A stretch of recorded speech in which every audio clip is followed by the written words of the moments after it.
Got it. And all yours. Awesome. Thank you.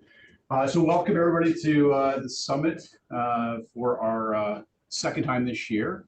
You're more than welcome to take it as many times as you want as well. So there's a few that have come back that have been in the course in the past, which is great. The beauty of this course, because we change always in real estate and evolve, so does my course, right? So I bring in new material as new material is required. The structure, the main foundation structure of the course is the same, but then we just kind of do these value adds, and then we just started doing the pastry stuff for you guys, right? So we realized that the best way to a realtor's attention is through their stomach, and so we're benefiting from that knowledge. But today's class is Foundations of Business Planning. It's a core course for anything in life, right? So whether you're trying to get healthy and you're wanting to go to the gym, you put a plan in place for that. Usually that's on January 1st, everybody does one of those.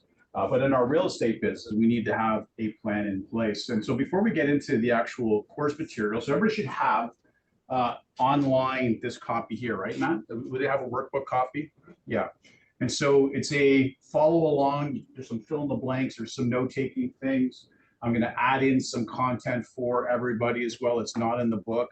And the first content that's not in the book is what happened this morning. And you can't answer, because I already told you. Does anybody know what happened this morning in real estate? No. Anybody online know what happened in real estate today?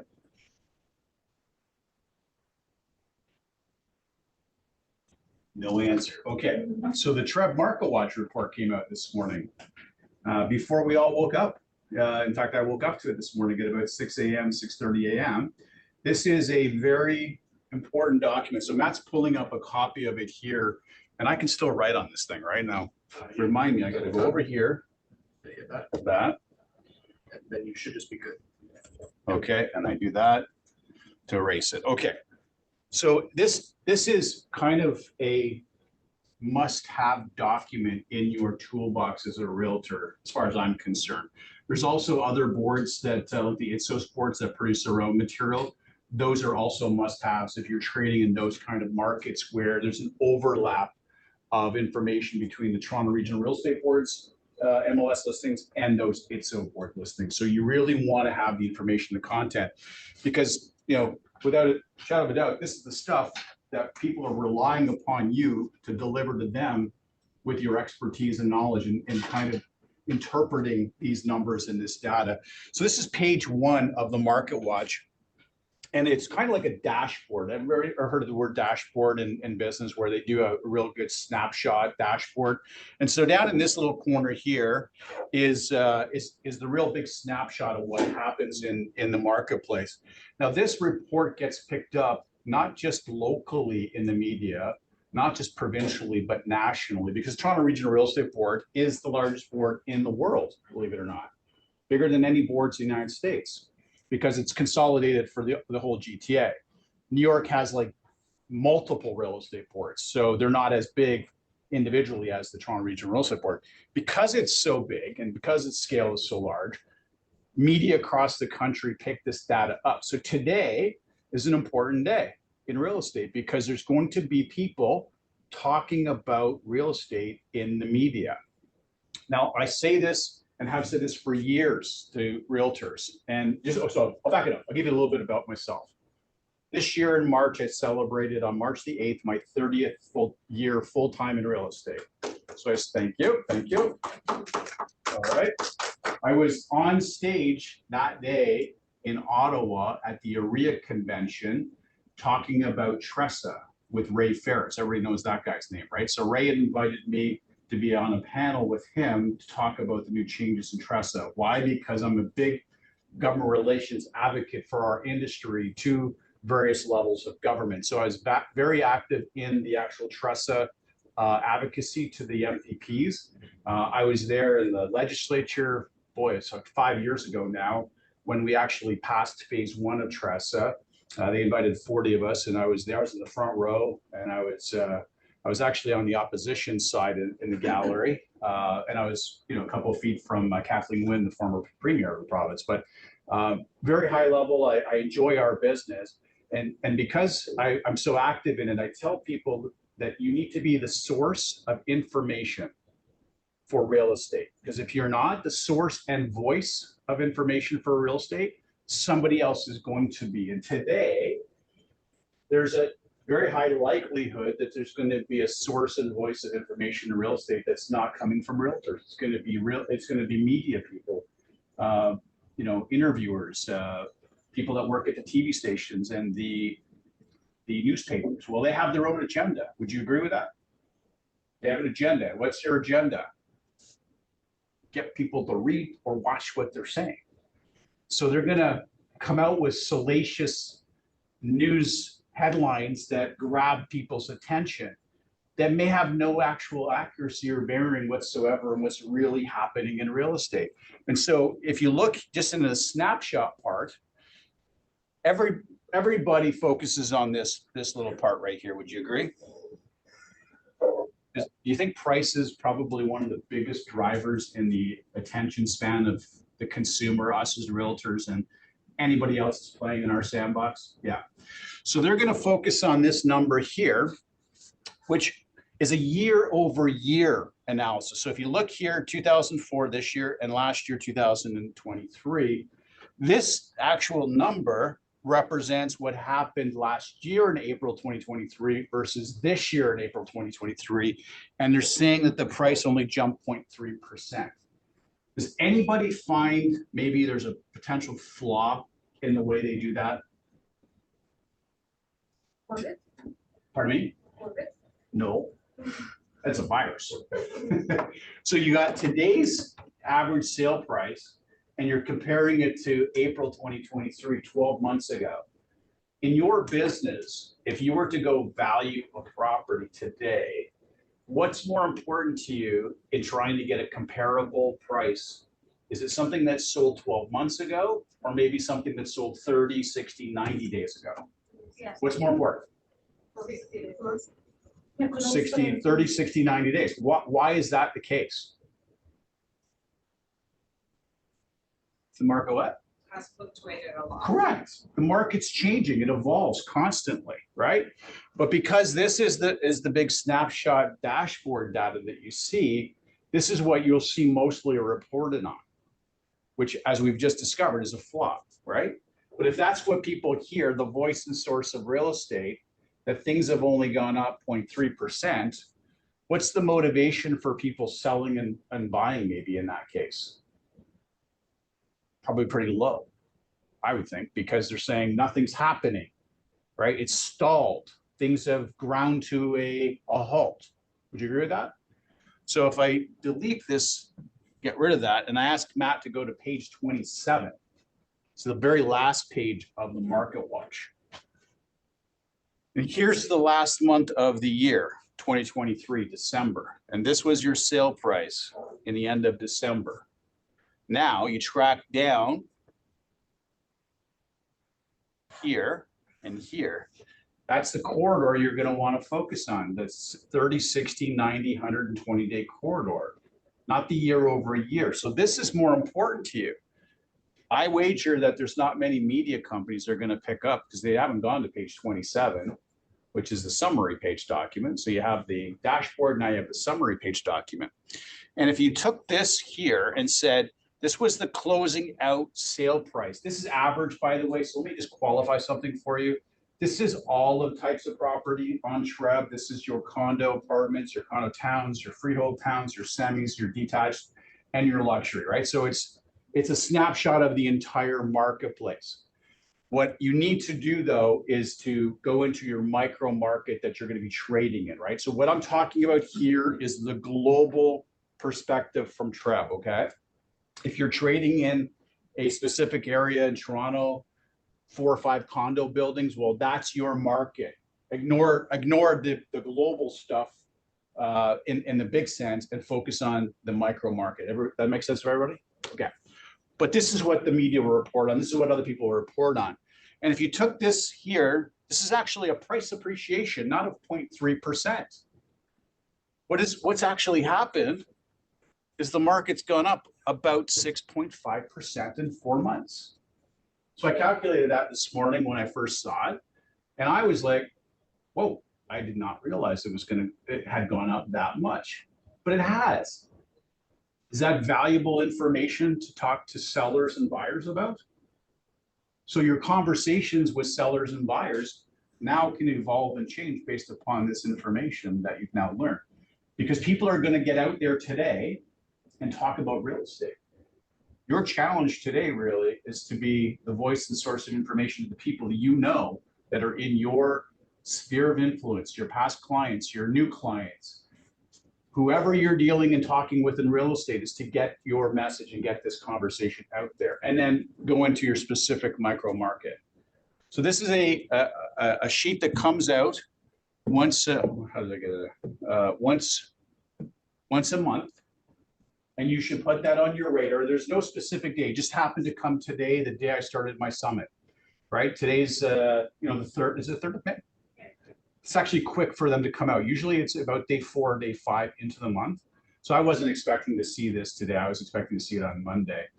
But this is something you should put on your radar and your task list every month, that you do something. Maybe you do a video, or maybe you do an email, or maybe you go and create a brochure and send it out to your database, something that you want to use as a contact point to your people. I used to contact my people 18 to 24 times. Now, I stopped selling in end of 2006. So 1994 to 2006, I sold real estate for 12 years. And then I got into leadership, managing, area manager, now the vice president here at Royal LePage Signature. And so most of my career now, more than 50% of it has been in leadership. But I never forget the days that I walked in your shoes, because I was so young, so inexperienced, and made a ton of mistakes. And I'm not one of the agents that could stand here in front of you and go, yeah, in my first year, I sold 20 houses. I didn't. I struggled like pretty much every realtor does in their career in the first 2 or 3 years of their business, which is the 2 or 3 years that you have to survive. Because if you can survive the first 2 or 3 years, the likelihood is you're going to survive to year 5, year 10, and now you're on a flywheel system where your business is just generating business from past clients, new business, and repeat referral business. Makes sense, right? So, yes, there's people that'll stand up there and say that they, right out of the gate, they were the leading goal scorer of the NHL right in their first year. I wasn't one of those guys. I struggled. And so I never forget those days. I worked hard. Every day was a work day for me. I never took days off for the first couple of years of my real estate career. I was always trying to connect with people. Make sense? Hope that's helpful, everybody. I got another number I want to share with everybody. Make sure I get the and see if anybody can guess what this stands for. 1.75. 1.75. Compared to last month, just 30 days? I'm not giving you any hints. Andre says months of inventory. Good guess, but incorrect. But very good guess. Uma says days on the market. Another very good guess, but incorrect. Can you give us a hint? Nope. Can we buy a vowel? We gotta make a prize for this. What's the prize? A book, an extra book. So at the last class 6, I'm buying books for everybody for the program. Business, self-help books, whatever. We just go and buy a whole bunch of them, and you pick which you. Inventory? Nope, that was already kind of said. So somebody's going to get an extra book if they get this right. So do you have the Jeopardy soundtrack? No. Interest rate. That's a really good guess too. What's wrong? Jason says average number of sales per Trev agent per year. Correct. Oh, there you go. Yes. Who is that? Jason Gronsdahl. I apologize if I mispronounced that. Jason is absolutely correct. So this is the average sale per realtor last year in the Toronto Regional Real Estate Board. Shocking, right? Yeah. So how that breaks down is like this. I tracked this back going to 2002, by the way. What's his name again? You said Jason? Jason. If Jason can tell me what that number was in 2002, I'll give him an extra book. He'll get 2 books. You want me to bring that up? Do you have, oh, well, then he's gonna get the answer. Sure. Okay, he's gonna get 5 seconds. 5, 4, 3, 2. He said 4. No, he's wrong. And 2, sorry, 50? Wow, I'm glad I was still selling back then. Abby says 3.2 and Hardick says 2. Okay, bring it up. I was 10, I said 10%. Yeah, I might as well bring it up. I'll work off of this board here instead. So I track this every year. Which one's it called again? It should be the sale to realtor population ratio. Oh, you didn't give me that one. I didn't give you that one. Really? Was that 22 or 21? So this here is 2002, and this is 2024. So how this breaks down is like this. So last year in Treb, there were 65,936 sales. But you got to multiply that by 2 because there's a buying and selling end, right? So there's 2 ends to the transaction. So you had 131,872 transaction ends, and there was 75,215 realtors that year. So that's how Rents, we don't consider rents when we talk about. take that number divided into that number to get you to 1.75, right? No, it's just buy and sell, it's not renting. No, the rental lens is not on that. So Trev's data, just so everybody's clear, there's no commercial properties that are captured in these reports, and the rentals are not captured in these reports. These are true sales, right? Where there's a title transfer of the property, okay? In this year here, just as a breakdown, it would be, there was 74,759 sales. There was, so 149,518. These were the ends. Those are ends, because you multiply that by 2. And the realtor population, anyone want to guess what the realtor population is? 20,000? 17,500. Holy smokes. Yeah. That was only 22 years ago. And so what's happened here, well, I'll go like this, but it's a descending figure, right? So 8.3 in 2020 or 2003, 8.15 in 2004, 7.65 in 5, 2000, let's say 12 was 4.9. So you've been having this descending wedge of transactions per realtors. This is important. I always talk about this in my first class, this class here, because you need to understand that the marketplace is not like it was even when I sold. There's more competition today, right? There's more people, realtors, chasing a similar, if you look at this, actually, there's less sales than there was, right? Less sales. Yeah. This is so alarming. Just consider the, number of population, people who came in, and, the number of transactions. So, Shocking is exactly the word. And I'm glad you used that word, because I'm trying to shock you into realizing just what you're up against. You are up against a lot of competition. Now, in this bucket of 75,000, I'm sure we could all agree not all of them are full-time realtors, right? Whereas back in those days, by and large, the vast majority would have been full-time realtors, right? But now you're competing with people that have second, third jobs as well, right? And they're happy to do one transaction and give their entire fee almost away for it, right? Because it's a little bit extra in their pocket, right? But the reality is, in our industry, I believe the client is not properly served with somebody that's not actually in the field, in the trenches every day. It's kind of the analogy I would use is if you're going for surgery, if you had heart complications and you needed a heart surgery, would you want to go to the surgeon that's done only one surgery this year, or the guy that did 20 or 50 surgeries this year that's active? Or just use that for anything, a lawyer that's only done one courtroom case in the last 5 years versus the guy that's in court every week, right? And this is where, as a business, we have to think about ourselves as that business and coming into the environment of real estate every day, whether it's our offices or whether it's the offices of the homes of the consumers and clients you're trying to build with. So their houses, their condos, even their places of work. I don't think I've ever shared this, what I used to do as well. This stuff comes to my mind, what I used to do. I used to network with HR companies, and I sold up in Brampton back in my real estate transaction. So Nortel was a big company back up in those days. It no longer exists, of course. They imploded, part of the dot-com bomb, I mean. But so I would network with them, and I would go do like a lunch and learn in their cafeterias or in the training rooms, and the HR people loved it. Why? Because I was providing a free value add service to their people. How do you buy and sell real estate? And it was important for them because Nortel at that time, it had locations all through North America. So they were transferring people all the time.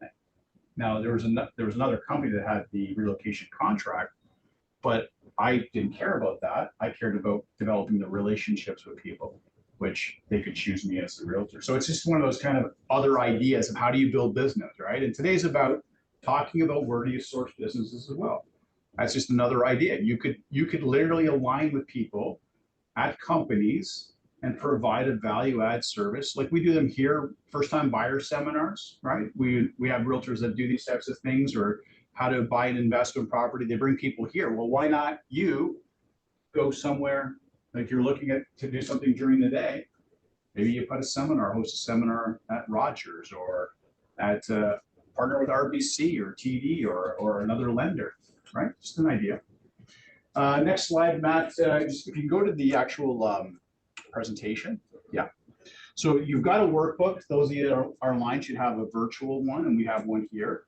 So we'll kind of flow between this and some of the added on stuff that I have, unless there's any questions about how shocking this information is. I just want everybody to start the program knowing that you are in a very competitive industry, an industry that, sadly, in the first 2 to 3 years, roughly 70 to 80% of those that enter it leave it.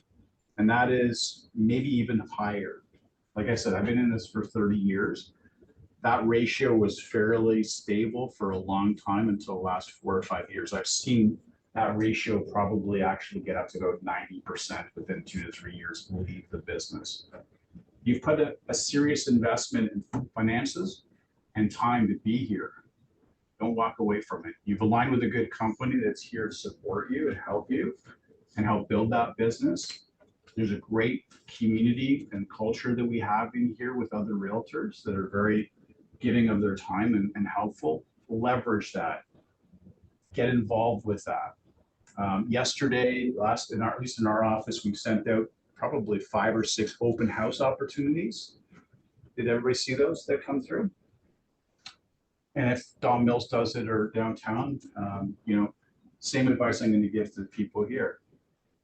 Don't wait for that email to come through, because it's a random email and there's 50 people here that are trying to jump on that to get that. And it's really the first person that gets the call in that gets that. Develop relationships with your fellow realtors. Consider, as a newer realtor, right? Because I'm assuming everybody here is probably 2 to 5 years in the business, right? 0 to 5 years in the business. As one of your sources of income or business, put on your list other realtors in the brokerage. Why? Because they can't be in 2 places or 5 places at the same time. And so you see those types of emails generally start coming out on Wednesdays and Thursdays because they're now panicking. Oh my goodness, I promised an open house, but I've got 3 listings and I only have 1 assistant, or I only have 1 other person that I can go to. But if they have you as a relationship already, they're going to bypass that email. They're going to call you directly, but they're not going to do that unless they know who you are, right? So start thinking about ways of developing those friendships and relationships, right? All right, so we're on the foundations of business plan. First question is why? Oh, I almost used this marker on that screen. That would not have been good, Matt. How do I get this thing in? And then hit the pen button. Pen button. So I'm going to give the first one away. It's the easiest one, but this is a way for you just to bring yourself back to the day that you actually decided to take the courses at Humber. And if you're way back in the day, you did it with Aria. There's reasons why you did it. And the easiest one, I'll just take it off the table because everybody wants to make money. Would we all agree that we are not a charity? We are a business. So call it the reason for being in business is to generate a profit, to generate revenue, right? So we're all there on the same page. What are some of the other reasons that you may have got into real estate? And it's the why. Everybody knows that book by Simon Sinek, right? Know Your Why. Everybody ever heard that book? It's a great book. Because if you know what your why is, it's easy to get up every day and go do what you may not want to do every day, right? So why did you get into real estate? I'll give you the number 2 favorite one. Be your own what? Be your own boss. Mike says to provide for his family. Love it. Provide for family. Let me just go back to my be your own boss, because that's one of the reasons why I came into the business as well. I didn't want to be told what to do and when to do it and all those good things. But I will make a full disclosure that some realtors, a lot of realtors should probably fire themselves because they're not very accountable to themselves.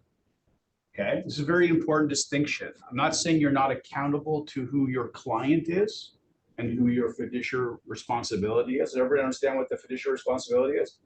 So when we take on a buyer as a client or a seller as a client, we have to have their interest before our own, right? So yes, we get a fee. We call it commission, but I call it a fee. If you take that fee and make that your motive and your number one priority over your clients, you're violating your fiduciary responsibility. Not good. So I believe everybody has, in a general sense, a very high level of accountability to their client. What you guys in this industry, I'm not saying you guys here, but our industry is horrible with that for themselves. And what does that look like? So let's say tonight you've booked for your weekend, and your weekend looks like at 9 a.m. You've just come out of the gym, right? Now you're ready to go, and for 10 o'clock to 12 o'clock, you've decided to go out and knock on doors, or you decided to make outbound calls to past clients, new clients, spheres of influence, right? But something happens. Maybe the kids want to go for a bike ride, or maybe, oh, I forgot to walk the dog, or maybe somebody called you to go ride a bike. You get a distraction. And what do? Lack the accountability for yourself. You said you were going to go a door knock. You said you were going to make phone calls. You said you were going to do something, and then you go and do something else. This is where you have to every day lock in completely what your plan is. So if you're going to do something for yourself, business related, there should be nothing, save for an emergency of health, that gets you off that track. Does that make sense? How often do you let that happen to yourself? Very often. Right? And it's the accountability to yourself. We never think of the intra stuff, intrapersonal, right? Does everybody know EQ, emotional quotients? I'm certified in that. So my academic background is in psychology, and my master's degree is in leadership and psychology. So I'm certified to do emotional intelligence assessments. I was one of the first in Canada back in 2004 to do that. The biggest part of EQ is how you perceive yourself inside. Self-awareness is number one to that. How self-aware are you? So hopefully it made you a little self-aware right now of the fact that we're not very accountable to ourselves. It's a very important point to understand, because everything that you're going to do in life flows from that accountability to yourself. If in December you say, I got to lose 20 pounds and I'm going to go back to the gym, and you're all excited because so many people at that time of the year are saying the same stuff. You're energized, you're ready to go. You know, January 1st rolls around and you've signed up to Good Life or LA Fitness or whatever you've done, the local gym at the city. 3 weeks later, and you've been hardcore for a week or two, like you're dialing it in. Week 3, somebody asks you to go somewhere, but at 9 a.m. to 10 a.m., that's my gym time, but that they asked you to go somewhere to look at a property at 9:30. And what did you do? Well, I looked at the property. I'll make it up. I'll do it twice as long tomorrow. But you've already defeated yourself by taking yourself outside of your own kind of calendar mindset and task related items, right? And if you do that in your personal life, you're definitely going to do it in your business life. And because we are not a charity, we are a for-profit entity. When you do it to your business suffers. And 3 years, 2 years later, you're like, this is not for me. And you blame external things that have nothing to do with the actual internal decisions you made. Does that make sense? You got to be self-aware constantly of what you're doing. Okay. What are some of the other reasons why we got into real estate? Have a flexible schedule. Flexibility, for sure. Flexibility. Any others? Did you get into it maybe so that you could buy investment real estate? There you go. Investments.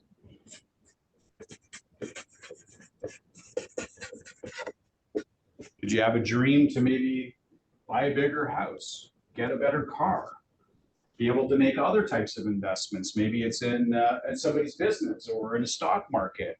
Do you have children? Do you want to be able to fund your children's education? I know what that's all about now. Oh my God, it's a new world when it costs to send kids to school. It's a mortgage payment in itself. I'll say that right now. It's crazy. So those are your foundation pieces. I had a funny one time, about 10 years ago. One of the ladies that was in my class said that her reason for getting into the real estate business was to find a sugar daddy. She's still looking. Didn't work, right? But I thought it was so funny. Okay, so we got that. I want you to pull up, Matt, if you can, the assessment for the ideal realtor document. Well, it's actually in the book, right? Should be page 2.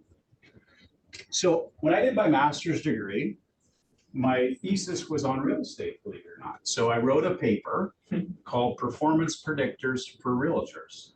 And so it was a very long, drawn out process, right?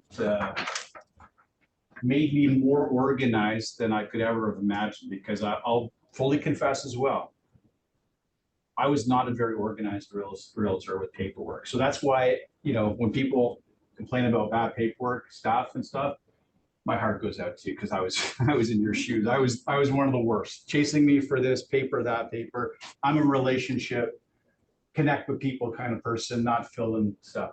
But in the process of doing my master's thesis, I had to become very task paper organized, oriented, because if I wasn't and didn't do that, I would have drowned in trying to write that paper. So I literally learned, very difficult for me to do that, but learned how to organize and structure things and become efficient, basically. One of the tools that I created when I did my master's degree, because it was performance predictors. So I used psychology, I used emotional intelligence, I used some things like assessing proactive behavior of people, a thing called, what's the opposite of being proactive, by the way? There we go.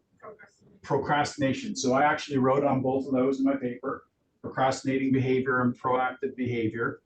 Would you agree there's probably a lot of procrastinating behavior that you guys have? Lots of it. Yes, we are very high level assessed at that.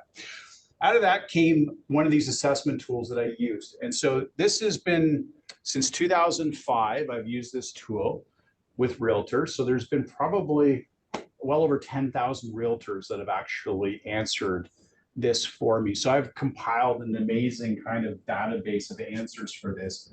And anybody knows statistics, that all you need is 1,000 people to be statistically relevant, right? Like it's 3.1% standard deviation at 1,000, 10,000, it's another level. It's like less than 1%. So the data is pretty accurate. And ultimately, I am going to create a book and write a program on this to help realtors to identify themselves and measure up against an ideal realtor. So this is what you're asking yourself right now. So this is a self-assessment tool using a Likert scale of 1 to 10. I don't like the 1 to 5, I like the 1 to 10. It's a more broader way to assess. And so what you're doing here, if you've got 2 columns, and I'll explain each one of them. So don't start doing it until I explain what I want you to focus on for each one of the columns. You're going to, in your mind's eye, think of the ideal realtor. Could be somebody here in our brokerage, or it could be somebody that's out in another brokerage. But in your, or it should be somebody that's on TV, one of the reality, non-reality TV shows that are out there, right? But that's your ideal realtor. And then there's you. So you're going to measure yourself, assess yourself on the ideal realtor in your mind's eye versus yourself. Does everybody follow what I'm saying? Okay. No questions? Great. The first 3 are in bold. They should be in bold, actually, in your book. And they're in bold for a reason. Anybody know what the reason is why those 3 are in bold? Priority? Correct. These are the most important 3 things that you do as a realtor in business, as far as I'm concerned, okay? The first is lead generation and prospecting. That's number 1, is to generate leads, the prospect. I'll give it to you right now. The answer to that is to generate leads, okay? So you can fill that in right now. That's your number 1 job. So the ideal realtor you are picturing in your mind right now, what do you think their score on a scale of 1 to 10, 10 being the highest, is in generating leads versus yourself? Compare yourself to that person or persons, maybe you have multiple, compare to yourself and give yourself a mark. If you like to be added to my research, you can anonymously give me your answers. There's no pointing anybody. If you want to, you'll just go into the database of all the stuff I've already got. So you can send that to me, leave it on my desk, I don't care. It's anonymous, there's no, oh my gosh, Liam's like a 3 and he's a 9. No, I don't do that, okay? That's lead generation prospecting. Number 2, how good are you in booking the appointment compared to the ideal realtor? So here you've gone and made all this effort to generate a lead and a prospect. Somebody's called in off of a flyer maybe you created, or maybe you did a great video today because you want to be the source and voice of real estate. So you figured out something in the data today that you wanted to talk about. You did a 1 minute, 2 minute TikTok or whatever. I don't know, or a reel. By the way, here in our office, and I believe at Don Mills and downtown, but here we've just finished the room, our media room. It's going to start going live in about a week and a half, 2 weeks. We have 2 professional cameras. It's for you to use at your leisure, book your time in, come and shoot a video, and then give it to our design people. We have a media department actually now. It's not even design. So we have design for hard copy, like design made this book for me. We have a media department now that will take your video content and they'll put it into a really nice, pretty package for you for free. All the editing thing. All the editing. Really? And I believe, do you know is it that you get 3 or 4 a month? 3 short length videos or 1 long length video edits per month. Per month. Really? Mm-hmm. And they might expand that as we expand the department. Listen, our brokerage offers a buffet of things. All you need to do is get up and look at the buffet and pick what you want. If I was selling real estate, again, bet your bottom dollar I'd be in that room making videos. Because that's, for marketing today, that's where people's attention is in videos. They like this stuff. And don't worry, if you suck at being on video, you'll get better. And if you really, really suck, then they won't even show you. It'll just be your voice and they'll put images and videos on top of it. They do. No, they do, literally. Have you seen some of the product they do? It's amazing. So, even if you picked your nose by accident, they won't see that. They'll just hear your voice and it'll be a beautiful overlay of videos and pictures. Avail yourself with this. Okay, so that's booking the appointment. And then signing the contract. Actually, let me back it up. I'm going to give you, I call it the $1 million dialogue. Does anybody want to know what the $1 million dialogue is? It's off script. This is a book and appointment. $1 million. Does anybody want to know what the $1 million dialogue is or not? Should I just go back to this? Oh, you want that? How much are you going to pay me for it? It's $1 million. All right. So you've got a prospect. Now you want to book the appointment. How would you, Liam? I'm your prospect. Try and book an appointment with me. Let me hear your script, your dialogue, what you've internalized to try and get me to agree to have you come over and see me. I'm putting you on the spot. I'm sorry. Mike, if you're ready, happy to sit down and chat. Let's have a coffee and we can go over some of your options. Are you free on Friday morning or Saturday afternoon? Okay, so I loved the back end of what he just did. He did half of what the $1 million dialogue is, which is called alternative of choice. He gave you two choices, right? You gave me 2 times. That's the back end of this $1 million dialogue. So well done. The first part is what standard realtors are asking people, right? So you want to go away from what everybody else is saying and say something different. Because what you want to do is disrupt their conscious thought, because they're waiting for you to try to do this, by the way, right? But put yourself in their shoes for anything that you're buying. Buying a new car. You're getting a new roof put on your house. I'm doing landscaping right now. So, when he came over, he was a great guy. He didn't have any of these sales gimmicky things. And I said to him, I go, you got my business, because he was very good. He was not what you'd expect.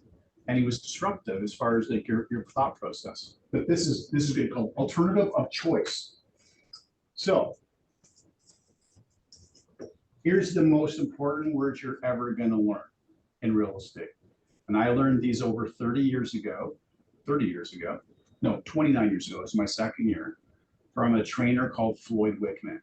He is the best real estate trainer that there ever was. He's now in his 80s. He doesn't train anymore.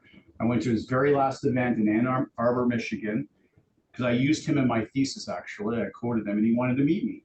And so I actually had lunch on the last day he ever was a trainer, about 7 years ago. Here's what it is. And by the way, a lot of people claim this dialogue is their own, and it's not, including people that I won't say. Here it is. If I could,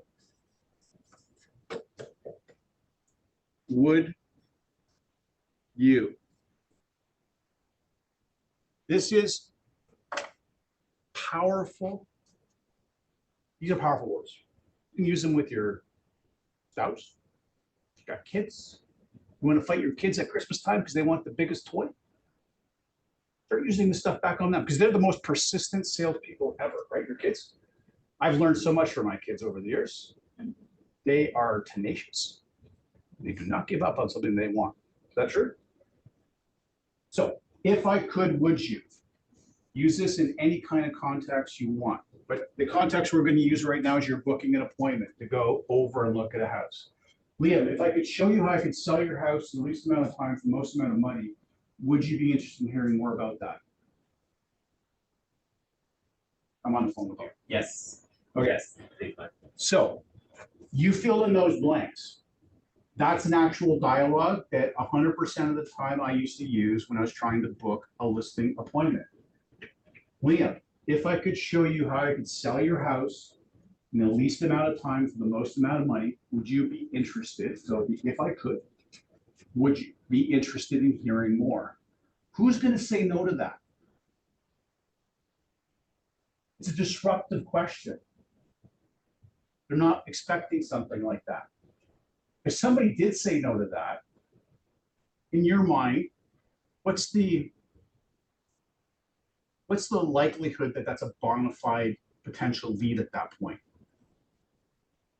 Probably not. And isn't it better to qualify that right away, that it's not a bona fide lead, and don't go waste 2 hours preparing, researching, and then an hour, 2 hours at the property, right? It's the if I could, would you? Now we're going to use the alternative of choice. So I'll do it again. Liam, if I could show you how I could sell your house for the most amount of money, least amount of time, would you be interested in hearing more about that? Yeah, I think Perfect, great. When would be a good time to meet? I don't even stop. When would be a good time to meet? Would tonight at 7 or tomorrow at 12 work better for you?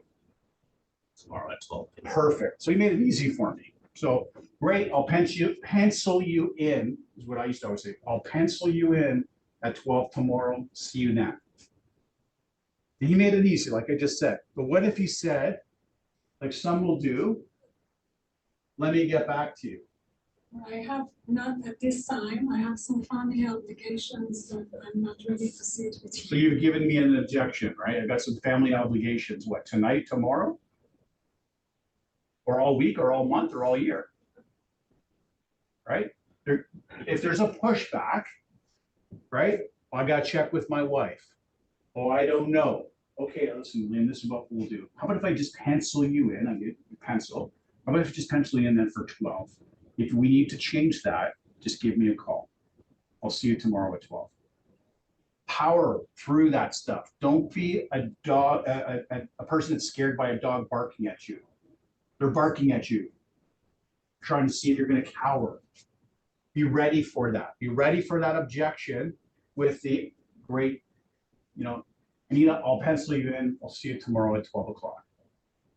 I got to check with my wife. I got to walk my dog. I got to whatever it is. Okay.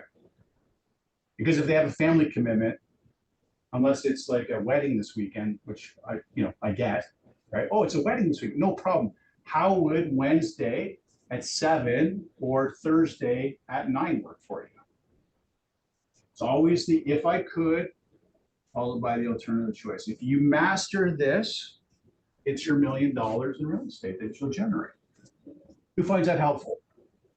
At home, anybody find that helpful? Were you with that? Phil Jones uses this. I wasn't going to say his name, but I saw him in our presentation use this and almost take like ownership of it. And I was like, woof. I don't even know if he was born when Floyd Wickman was teaching this stuff. Right? And by the way, as a major bonus, Matt's going to send you guys today the dialogues and stuff that I have from Floyd Wickman that are on. You got the audio files and video files that cost me thousands of dollars, 30, 29, 28, 20 years ago. Okay. You're literally going to get the best trainer in the history of the real estate business material. So I get you to set up today. Perfect. All right. Sign the contract, the listing and the buyer. So you've done the first two things. You've generated the lead, you've closed on the appointment. Now you're there. How good are you at getting them to sign?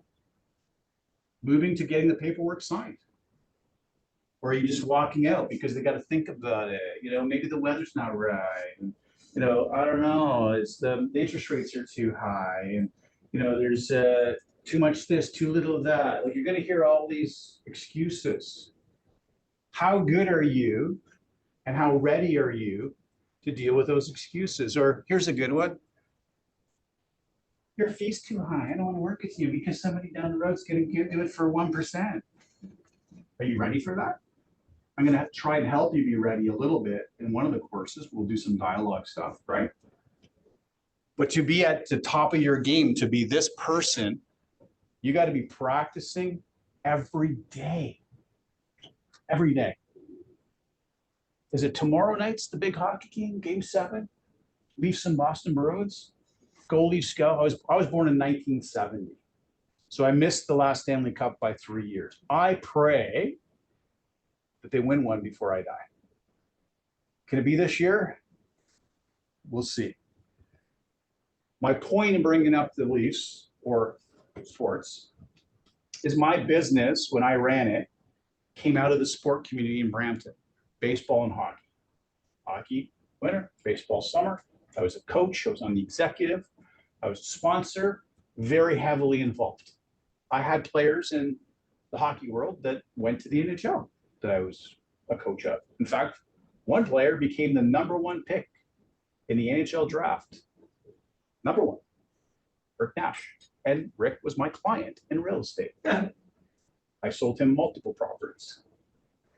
I bring that up not to impress you or anything like that, but to impress upon you this.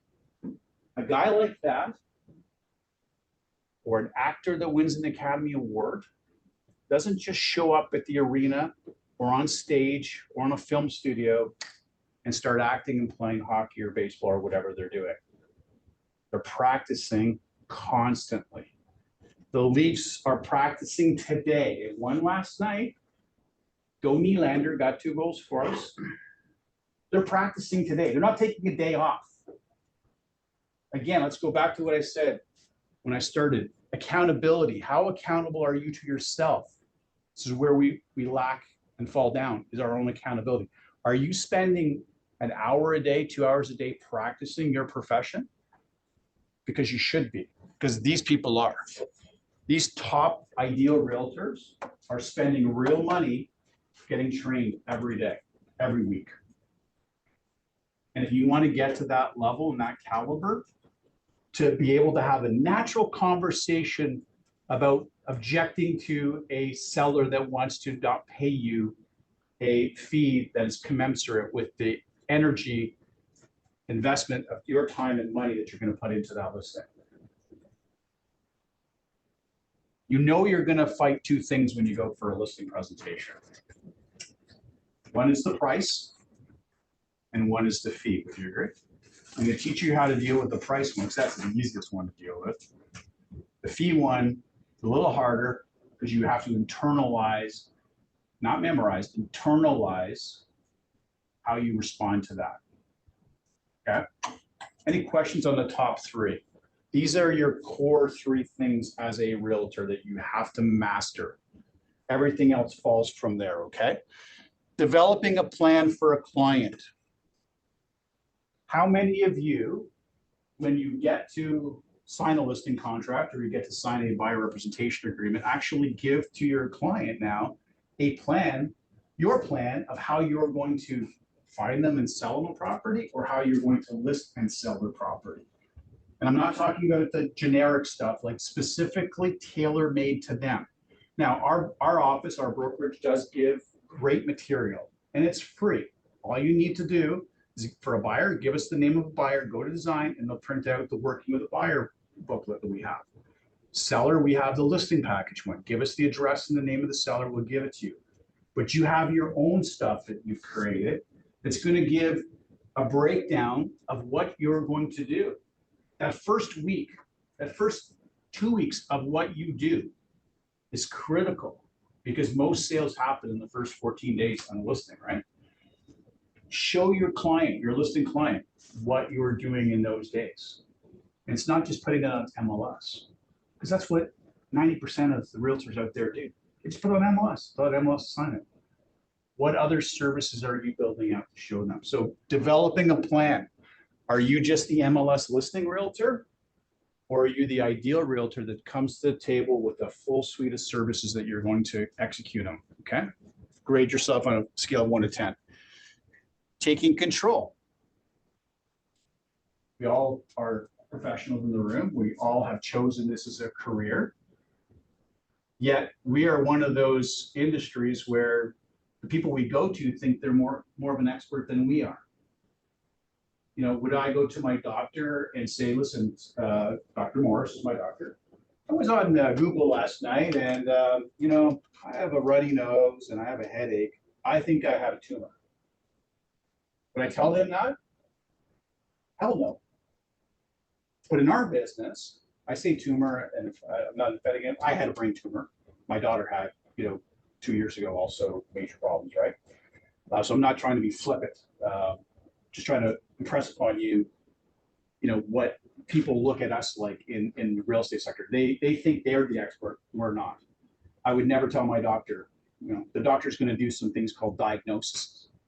which is what you're gonna do, right? So do you let the seller or the buyer take control over you as the expert, as the professional? Rank yourself in the ideal mind versus yourself, okay? Ability to qualify. So if you're working with buyers, does the buyer have the capability and capacity to purchase real estate? Anita, I want to buy a $3 million cottage up on Lake Rosso. I want to have 600 feet of shore frontage and I want to have a big boathouse there. Okay? Can we go look at properties this weekend? The mortgage. Yeah. If she goes and takes me up there to show me those, she hasn't qualified me. To find out I only make $50,000 a year and I owe $150,000 in student debt. But I watched some TV show where there's a no money down guy selling courses about how you can buy things with no money down. So Anita's not going to take me up there without first meeting with me, right? Here's magic words for a meeting for buyers. It's next week's class, but I'll give you the early one. It's called CETO. Does everybody know what CETO stands for? You do, because you were in my class last time. Come into office. You want to work with a buyer and they're not willing to come into the office here to meet with you and find out what their needs and wants are with you for a half hour, 2 hours, move on. They're not worth your time. You're not serious about that. Correct. Whenever you're working with a buyer, always think, CETO, come into office. That's a Floyd Wickman. Every time I'll use something that's not mine, I'll give due credit. That's Floyd Wickman. And when I took the program, it was in '95. The Blue Jays had just won the 2 World Series. And the manager was a guy named Cito Gaston. So I always think of Cito Gaston when I think of buyers that I've got to bring in. That's my job on the phone, is to get a buyer to come in here, not to go run out and show them properties. Because if you go run out and show me a $3 million Lake Muskoka property and I have this debt and only make 50 grand, you've just wasted your time and gas and money, right? Not good. Ability to persuade in a way that maintains your fiduciary responsibility to them. As I said before, you don't want to be persuading them to buy something so you can get a commission or a fee, right? But you want to be able to persuade them to show them the legitimacy of what they're doing, right? So this is using numbers like today I showed you. The market's gone up how much again? 6.5. Where did I write that? I didn't write it yet. 6.5. The market's gone up 6.5%, according to Trev, on a global scale. That's not going to get reported today. It's going to be the small little 0.3% increase. So people are going to be frozen in making decisions because nothing's happening. But you can show a buyer that, well, listen, it's not frozen. The market's actually gone up 6.5%, and nobody's even talking about that yet. And there's this thing called the Bank of Canada. Hasn't even moved interest rates yet. What happens when they move interest rates? You think 6.5% is going to be what the market's going to be ripping at? No. If you guys were listening to stuff whenever I would go on Signature Live back last year in November, November, I was doing a lot of Tressa stuff in December and January. I was like sounding the alarm bells for everybody. Now's the time with buyers. Get in. These buyers will look back in time and thank you. And the numbers have proven me right. They're already at 6.5% from back in November and December. I think you're going to see that number grow when the market starts to realize that it's pivoted and it's changed. Number 8, effectively negotiate terms, price, closing dates. How good are you at the negotiation phase? Because in every survey that I've ever read in organized real estate from Korea, Canadian Real Estate Association, or NAR, which is the American version, National Association of Realtors, the ability to negotiate is always in the top 3 of what consumers and clients are looking for in you. Always in the top 3. How good are you there? And number 9 and 10. How good are you in client service in the short term? The short term is I'm working with a seller right now, or I'm working with a buyer right now. How good are you? And I will make this statement and say you guys are probably all nines and tens. Because you're very good. Once you secure somebody, you're awesome at it. So I'm not trying to skew your answer here. Maybe you suck at it. I don't know. But from what I see at my desk, you guys are tenacious once you do got somebody, and that somebody's giving you their trust. You know, they like you, they know you, trust you, and they're going to work with you. You're great at that. Obviously ideal realtors are pretty good at that too. But here's where I want people to start to think about things. The medium and long term. So now the short term, you've been successful. You've sold a property for them, or you've bought a property. Now you're moving on to the after sale, the medium long term relationship service that you're going to have with these people. What does that look like? Well, Matt here bought with me he closed in December, and here I am, May the 3rd. And I haven't even checked in to say hi to Matt. I haven't even said, hello, Matt, how's it going? He's shaking his head over here. By the way, they don't even know what you look like. Come on up here and say hello. Come on up here and say, give us a wave. They all know what I look like. Oh, he's shy. Listen, I want to give him a big round of applause. He is here today after having a root canal yesterday. That's the kind of commitment he has for us, right? And you have another one, I think. Yeah. Sorry to out you, but That's why I'm slightly testy today. and I just gotta ask him, who hired you again, Matt? Mary. Oh, Yeah. I was the boss. I was the broker. I hired him. Anyways, I love this guy. The medium and long term. How good are you guys at that medium long term? So I haven't called poor Matt in 3 or 4 months. Matt's like, where did that guy go? He just disappeared. He was all over me when I was buying that house. Like I couldn't get rid of the guy. It was like a cologne. His cologne was following me. Now he's gone. Oh, you know what? All Mike cared about was what? Making a commission. But I haven't heard from him since. He's developing in psychology, we call it perceived indifference. Write that down. Perceived indifference. He thinks I don't care about him anymore. But he doesn't realize that most realtors are actually scared to call him. They're worried because they don't know what to say. Like, what do I say to Matt? You tell Matt, hey, buddy, what a great move we just made. The market just popped up here. I got the stats today. Not saying exactly yours has gone up by 6.5% today. The market's moved up 6.5%. You're not going to hear that out there, but I want you to hear it from me. So it's staying in touch, that client service. And believe me, we suck at it as an industry. Most people disappear. And they disappear because they're afraid to contact their past client that knows them, likes them, I'll say loves them, and trusts them. Because we don't know what to say. We're gonna sound like an idiot when we call them. Make sense? Okay. What is your job?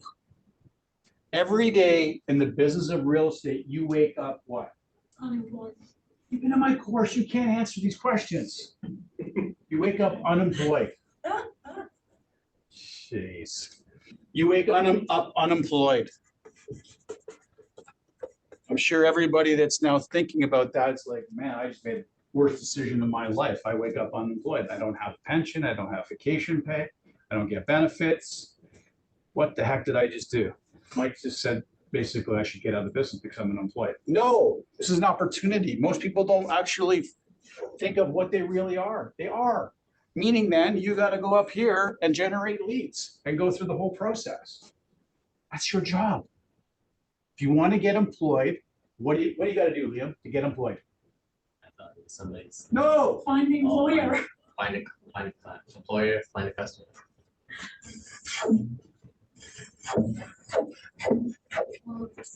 That's how you get employed. All of that. Okay. Simple, right? You pay me later. You got to go. She's got to go. She eats my bagels and my pastries, and she's leaving. Answers her questions correctly and goes. Did she answer? Yes, exactly. Oh, you'll be back next week? Okay, no problem. All right, so next slide, if you could, Matt. Sorry, definitions of business planning. This was actually my definition that I used in my master's degree. but they actually forgot two key words here, so I'll give them to you. So it's called the process of making decisions. So making decisions and choices to predict. So you're going to add the word decisions here and choices to predict there, okay? That's a business plan. That's called SMART here below that, by the way. If you look at those, that's the acronym, stands for SMART. That's not my acronym. That comes from Harvard, the MBA Harvard program. That's what they teach their Harvard MBAs, SMART. Specific, measurable, attainable, relevant, and timely is SMART business plan. Because part of today's class, you're going to see, we're not going to go through it in detail today. You're going to do this on your own, is to create your own business plan. Make sense? Where are we here? We're going to go next then. Systems are critical, Matt. Very easy. So if you want to be successful in real estate, you got to do this thing called McDonaldize your business. McDonaldize.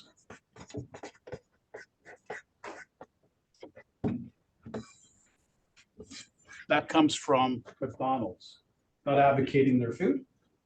What I am, though, is shining a light on how their business operates. There's a very good movie called The Founder. If anybody has Netflix, it's on Netflix currently. Michael Keaton plays a guy named Ray Kroc, who stole McDonald's brand from the McDonald's brothers. Did everybody know that there was two brothers, the last name McDonald's, that had a burger shop, a couple of them in California, and this Ray Kroc guy came and stole them. Well, Michael Keaton, Beetlejuice, for those of you that like Beetlejuice, or the first Batman, he plays Ray Kroc. He stole it. What McDonald's is, though, is an efficient assembly line of performance, of doing things. And this is what we need to do in our own business. We have to McDonaldize our own business. How are we going to deal with the buyer? Here's my systems for that. How am I going to deal with the seller? Here's my systems for that. If I'm going to go do an open house, here's my systems for that. Make sense? Just like McDonald's. Because when you go to a McDonald's here in Toronto, or you go to one in Ottawa or to Miami, it's going to be the same system that they're using in all three locations. Right? The difference could be, though, in the service level, depending upon the operator that's there. But the system, how do they make a French fry? How do they make the burgers? That system is the same everywhere. So you have to have systems for lead generation, qualifying, showing property, and maintaining contact with people. Now, it's a big job to do that, especially if you're only using your paper or your brain. So I highly recommend anybody that does not have one of these, invest in one of those. CRM, a client relationship management system. What are some of the big ones that people use here? Incom is one, I think.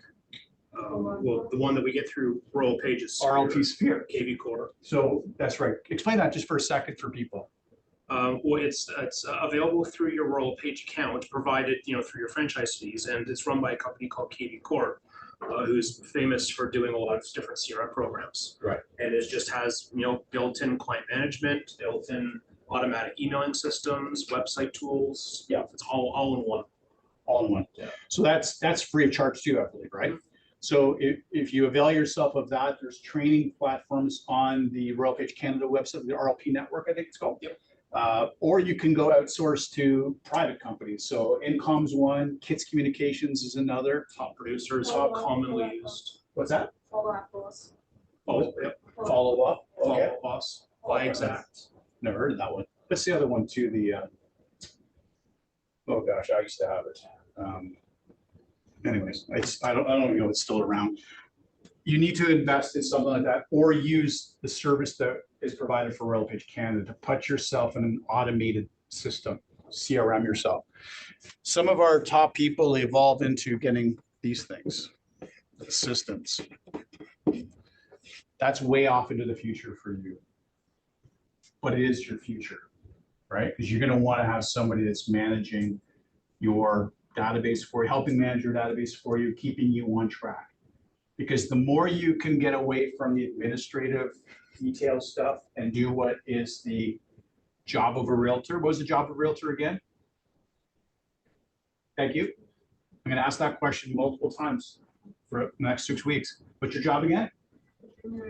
Generate leads, book appointments, close on contracts. Those 3 things, that's your job, okay?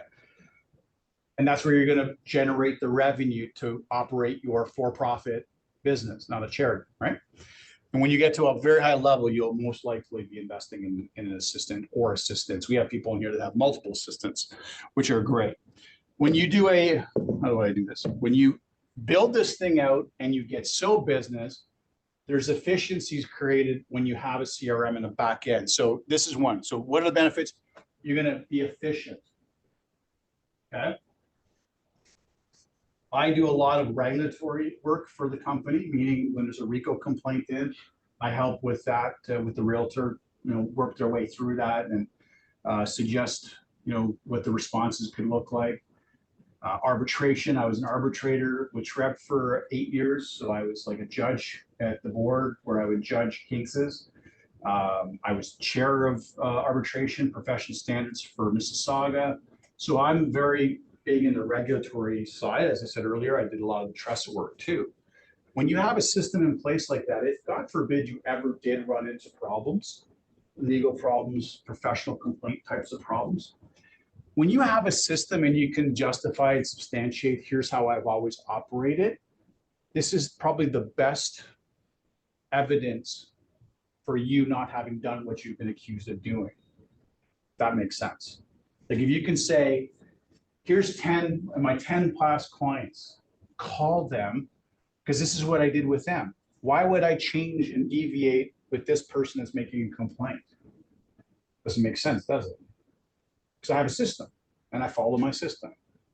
So if you ever are in doubt of why you really should do it, there's a good reason. Because whenever we do get complaints, they're very nerve-wracking, right? They create a lot of anxiety. But if you can show this is how I've operated my business, anxiety and panic goes away. The trifecta, this is something that we at Signature kind of came up with a few years ago. We call it the trifecta: repeat, referral, and new business. Out of the 3, which one would you say is the most difficult to initially get? Pardon me? New. Okay. Anybody else? There's no right or wrong answer. Whenever I ask questions, usually there is no right or wrong, only my opinion. Okay, so we got new. Referral. Referral. And we want to go for the repeat. So my opinion is referral. Because you're brand new. Referrals are going to only come in when people know you, like you, and trust you. When you're brand new, you really haven't substantiated and created that value yet, but you will. So initially, if you're just early days in your career, this is you're doing your lead generation, booking appointments, closing on contracts, and while doing that, you're building the know you, like you, trust you philosophy in your business. Okay, that's going to lead to this. My business near the end was primarily referral, repeat, and referral business. Very little new. When I first started, it's all that. I had zero credibility. I was 24 years old. I didn't own my own house at that time. And so I was out hunting new business all the time. And so as my business though evolved, so too did the source of my business, where it started to evolve and migrate out of the new into the referral and the repeat. I think it was about year 4 or 5, I started getting repeat buyers and sellers. Like they would now present themselves, I got to sell this house, going to buy that house. Everyone understands that. But I think initially, this is the most difficult. All 3, though, have to work in harmony for the first 4 to 5 years of your business. And then, as I said, you will evolve and migrate out of the new into these 2 sectors right here. But believe me, that's where you want to focus. So if you had, and we're going to go through here the way that I would sort your database, how I sorted my database. And there's a lot of trainers that teach this metric and philosophy as well, which is segmenting them into quadrants or buckets. Okay, the 5 buckets would be A+ clients. So let's write this down. So we're gonna go with the plan. So you've got the trifecta, we're gonna go with the plan. You're gonna have A+ clients, A clients, B clients, C clients, and D clients. So those of you who've taken my course before, you've heard this before. A+ clients are basically walking, talking billboards for you. They're like a literal neon sign that love you and will refer you and do repeat work with you always. In my database, I had around 20 of those people after, having 12, 13-year career. So you're probably thinking right away, well, that's not a lot. But actually it was. To have, call it approximately, because it would go down a couple, maybe because people, retired and that's it. That's the end of their buying, or they've moved out of the country. Remember I told you about Nortel. I had a lot of my clients that got transferred down to the States and the Carolinas. So they were out of my A+ database. But out of this database, I was generating between 2 and 3 referrals a year. That doesn't mean that they became buyers and sellers and deals. They just became opportunities to have buying and selling deals, okay? So I was looking at 40 to 60 leads a year that came from these 20 people. Pretty cool, right? This here, so this group here, always 100% are going to refer you and use you as a repeat business. The next is most likely to use you is the A category. So A's and A+ is where you want to move people into, excuse me, into those categories. B is likely to use you, likely to refer you. With both of these, so I said most likely and likely, right? Both of those need constant encouragement though. What does that mean? I sold Matt, he closed in December, and I haven't talked to him in 4 months. What kind of encouragement is that? Not good, right? So I have to be constantly encouraging Matt by providing value to him, by being in touch with him, so that he's not thinking that all I cared about was getting paid. And does anybody know what, well, C is not likely to refer you? It's a very low likelihood. It's not likely, but you can generate something. So you may want to put those types of people on a drip campaign, which is automated stuff. It's not spending your time, energy, or money on them and gifts or things like that. But the D, does anybody know what D stands for? Delete. Delete them. They go into this thing here. Can they see this on the side? The little garbage thing? No. They can't see that at home? You guys can see it here, right? Yeah. So I'm gonna click right now the garbage container. And the garbage container is gonna get rid of all that. Anybody that's a D is gonna steal your sunshine and the sunshine that you're bringing to your A+ and A and Bs. You don't want them in your life. Because if you got one of these sunshine stealers, they're gonna affect all the good people that you're working with. Why are you putting yourselves through that? Remember, you said you were going to be your own, as one of your whys, you want to be your own boss. If you're your own boss, can you not choose to work with people or not? You don't have to work with people that are jerks, right? Choose not to work with those people. Because those are the people you wake up anxious about every day. Oh my God, what are they going to do to me today? What crazy thing are they going to want me to do? They're going to want me to sell their $1 million house for 1.5 million still? Get them out of your life. Delete them. Next page, Matt, if you could. Should say the connectivity plan, right? Yeah. So in your booklet, I gave you the just do it. Did you have this page here? I do. Okay, let's bring that up for a second.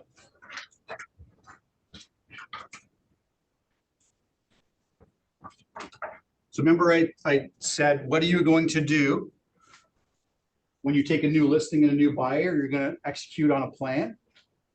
Well, this is my plan for you as the realtor. You just started my course. So this is an 8-day, 1 to 8 day plan, but 8 day plus for the rest of this stuff here, okay? So a week from now, I will have triggered all kinds of different thoughts in your mind. Does anybody know how many thoughts you have in a day? You do, but you can't say it. How many thoughts do you have in a day? Huh? Thousands. You're on the right track. You have approximately 60,000 thoughts in a day. Pretty crazy, eh? Now, there's two types of thoughts you have. And I'm not talking about dirty thoughts here, okay? So Liam smiled there. I thought, just to be clear, these are not dirty thoughts, okay? So we break them into two types of thoughts. The first kind is called routine thoughts. And the second are non-routine thoughts, okay? What do you think a routine thought you're gonna have every day is? You woke up this morning. What kind of thoughts did you have, if you can remember, all those hours ago? What were you thinking? Generation. Oh, I love it. She said new generation. Well, I've disrupted your thought patterns today by hitting you with that. And mark my words, you guys will wake up now with that in your mind. So I'm glad you said that. So that's fantastic. But you didn't this morning, did you? You didn't wake up saying lead generation. No, I know. But tomorrow you will. Yeah. So how about we say eat, shower,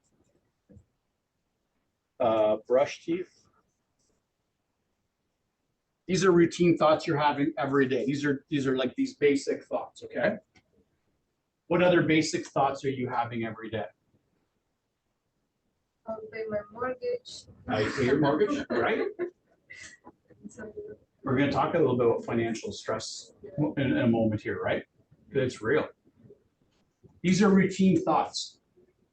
And they represent probably 55,000 to 58-ish thousand, I would say, every day. But there's this section of non-routine, and there's about 2,000 of them, plus or minus, that you're going to have. And a lot of them you're getting today are from me. And these are things that can shift and disrupt and distract your brain into thinking differently. Okay?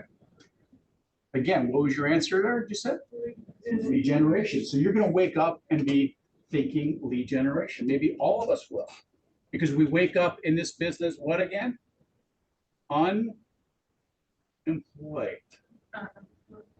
So now you're going to wake up every morning and one of your non-routine thoughts is going to be unemployed and I need to generate leads and book appointments and close on contracts. These are non-routine thoughts I've just given you today. I've given you $1 million dialogue today. Say it again. If I could sell this house, or sell the house for. So that's why practicing is important. I talked about athletes, right? I talked about the hockey players. For every hour that they play in hockey, they train and practice 3 to 5 hours for that 1 hour of game time. So that was a little bit of game time for you, pretending that I was the seller or a buyer. If you're going to be with a buyer for 1 hour, you need to practice for 3 or 4 to get to be at an Academy Award level performance or a Stanley Cup level performance or a gold medal at the Olympics performance, right? And don't worry that you stumbled on it, because it's a non-routine thought, an idea I gave you today, but now you've got it. When you have that moment of peace where nobody's distracting you, play in your mind, dialogue with yourself, perfect it with yourself, and then try it on me or somebody else in the office. The if I could, would you? And then the when would be a good time to meet, would or this time would. And I can pencil that in, right? So these non-routine thoughts that you're going to come up with today can transform your business. But if you revert back into the routine, that's I have all the energy, excitement in December, beginning of January to change whatever New Year's resolution you're wanting to change that this year, next year. And you come out of the gate with all these non-routine ideas because people are in that mindset, but then you revert back to the routine. Complacency. Make sense? So this here is the just do it for 7 days. Does anybody know where the just do it comes from? You got it. Oh, I was going to do the swish. That was their big tagline back in the 80s and 90s. And that was a mantra for me. I used to, when I would go to the gym, I was a hockey player, I used to have the just do it, swish and said, just do it. Because did I really want to go to the gym for an hour or two every day? Hell no. I'd rather go hang out with my friends. But I had to just do it because I had a mission, just to be able to be the best hockey player I could be on the team that I was playing. So this is your just do it. So prepare your financial budgets. You're going to do some dentist style work this week for budget planning. Just the finance stuff stresses people out. It stresses me out. Who doesn't? Unless you're Warren Buffett, you know, finances are things that stress everybody out, right? So don't think that these people that are talking about all these impressive things they're doing in real estate, and I sold this many, and I drive this car, I got that house, that they're not stressing about finances. Everybody stresses about finances. I use it as a motivator though, because if I want to continue to have these things in life for me and my family, then I have to get up every day as what I do and come to work and do what I do and execute on it, right? And for you guys, it's to generate leads, book appointments, and sign contracts. See how you learn? So easy, right? All right, next page, Matt, is going to be just scrolling through some of the stuff. And if you could pull up for me my little pictures I sent you today. Here's another disruptor for you with pictures. So you didn't see this last time, okay? I actually found some pictures. Right now is an amazing time for, oh, what's that? Who's getting hungry? Oh, man. This is pretty cool. Okay, so can you go to the, it's got the, it says mail, video, Popeyes, that sheet, and then pop that up after. So in your workbook, it should be the one where you see, like, it'll say mail, video, Popeye. What page is that on? It should be right. This one here? Yeah, okay, it's different than what I've got, but it's got Popeyes, right? So these are activities. Remember I talked about, I did my thesis, and proactive behavior was one of the things that I looked at. Proactive behavior has roughly 10% of a predictor for performance in real estate agents, specifically real estate agents, okay? 10% of all the success you're gonna have is actually proactive things, okay? So Popeyes, these are dropping by and visiting people, are a great thing to do right now. I don't know if anybody feels this, but this week, May 1st, 2 days ago, wasn't it an amazing day weather-wise? I don't know about you, but it just felt different. I'm not saying that just to say it. Literally driving in that day here and then doing what I was doing, there was almost like this flip over from this winter dredgy and dull and dreary. May 1st was amazing. And today, yesterday, amazing weather days. Would you agree? So people are coming out of their hibernation. All these bears that have been sitting back in their houses and these buyers, they've been in hibernation. Now they're coming out. So you want to get out in front of these people. So now, Matt, if you can pull up that one little picture and what's like showing me a picture of ketchup, mustard, and relish, eh? Because I'm going to give you a dialogue that you can use. Who likes to do barbecues here? Anybody like barbecues? Hot dogs, burgers, steaks, chicken, whatever. Everybody likes that? Who doesn't like a barbecue? Nobody, right? Okay. So this was something, and I just pulled this today. So this is actually the true cost today, and this was from Walmart, but you can get them from Amazon, you get it from Metro, Costco. This is generally the price point. Call it $6 to get this tri-pack. What's Mike showing you a tri-pack of this stuff in a real estate training course, Foundations of Business Planning? Why? Because I want you to be able to go and talk to people, homeowners, or renters that live, in a home or a condo that they're allowed to barbecue. And this is a great thing to invest and spend on as a giveaway, as a leave behind to somebody. Hey, there's Emilio. Come in, Emilio. This is the group. This is the in class. Nice. So he's our trainer for number 6. He's going to be come up here because people are on camera. They want to see you. Who's this? Who's that? Who's on camera? Oh, there's Anybody someone. know? Say hi. So Emilio is gonna be our teacher for our case study, for our case studies on negotiations. He's gone to Harvard And new ones coming. is taking negotiation courses at Harvard, like the real Harvard, not the make-believe one. No, not that real, actually, we went The to real one. Cambridge. Through University of Phoenix Online. No, I'm not that guy. Oh, okay. I'll see you guys soon, hey. Make sure you come back though, eh? We got new negotiations. It's gonna be fun with them. So we want to go visit people. This is one way as an icebreaker to go visit people, because if you just go visit people, hi, you want to sell your house? How you want to sell your house? Want to sell your house?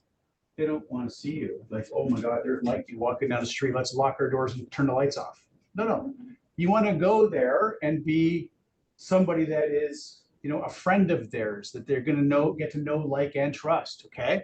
So you can come by and give them this. And I had a nice little tagline that I would say, hey, Liam, it's nice to see you today. I just dropped by. Listen, I know you really like barbecues and barbecuing. So who doesn't? I love it. So I picked up this little package for you because I wanted to catch up with you today. So I know I relish the time we spend together, and not every realtor cuts the mustard like me.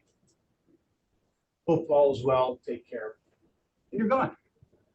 But you're spending this type of thing only on people that are A pluses, A's, and B's. Okay, you're not going to give this to C's and D's. You may not even want to give it to B's. This is your core group of people. So how did that dialogue go again? Hey, Liam, great seeing you, man. Just dropping by the area. I wanted to catch up with you because I really relish the time we spend with each other. And not every realtor cuts the mustard like me. So I did it a little bit different, but the core is there. Practice, drill, and rehearse something like that. For $6, you're going to make an impression because the next time they fire up their barbecue, they're going to use your stuff. Now, I don't recommend you plaster your business cards and stickers with your names on this stuff. I was never like that. That's tacky. But if you want to, your call. Who would like to use that? Who would try that? $6. Right? I've had people when I've been teaching this one for 15 years that do this. They thought it's never gonna work. It's cheesy. They come back and go, holy cow, I'm getting business out of it. It works. It's disrupting the pattern of thought of the seller homeowner and the tenant that's renter that's living there. You want to convert to a buyer because they're expecting you to come and want something from them, not to give them something. Just giving them something. You're destroying in their mind the perceived indifference they have of you, that you don't care, that all you cared about was making the commission. Understand? See how it's all kind of works together? Bring up the next one, because this is another idea for the spring, for right now, that I used to do as well. These were for homeowners, though. This is you know which one that is? Okay. Flowers. Now, if you know a little bit about myself, I love gardening. We are completely landscaping my house right now. It started on Monday morning at 6:45 in the morning. We are revamping our front and back. So we are picking up all kinds of perennials and annuals right now. Well, not right now because we're under construction. But who wouldn't appreciate as a homeowner you showing up with some perennials or annuals that you can give them so they can put it in their garden? So $25 for a homeowner that you sold $1 million, $2 million house to, or $1.5 million, right? $25. People are spending goofy amounts of money on stupid flyers that go out to everybody's mailbox and get thrown into the recycling bin without even being looked at. Who gets flyers at their home from realtors? We all do. They go where? Into the recycling bin. If you're going to spend that kind of money, because to deliver that through Canada Post, what's it now? Like 15 cents just the delivery? And you're probably looking at 15, 20 cents per flyer for the cost if you're full color. So what are you, 30, 40 cents per flyer to go into the garbage? And you're going to do 1,000 of those? Why don't you go to your 20 people that are A pluses and A's, spend 20, $25 on beautifying their property. Are they gonna remember that? Yeah, because the people that threw your flyer in, they don't remember you. To do effective ad campaign marketing like that, you have to be sending flyers every week for 3 months solid basis. You take maybe 1 week off, but ultimately 11 times out of 12 weeks, you have to be putting a flyer in their mailbox. And you're competing with a lot of realtors that do that. And you're doing it with complete strangers. They don't know you. Okay. So these are things to put on your radar. What can I do right now? Those are 2 things to go visit. 2 good ideas. You put it back onto the slide there. We're going to go to my top-down planning. Now we're going to kind of transition into how did I do my business? Go to top-down planning. That's an example of, yeah, there you go. So Matt's also going to share with you, you have the Excel file, right? I can give it to them. Okay. So this is an Excel file. I got this in probably 2002 when I first got it. It's just basically a generic business kind of operations planning Excel file. It's not the be all end all. So, you know, there's some flaws to it, but at least it's a little prod for you to start looking in how to do things. So this is just a screenshot of an example. And these are all, what would you call these sections here, Matt?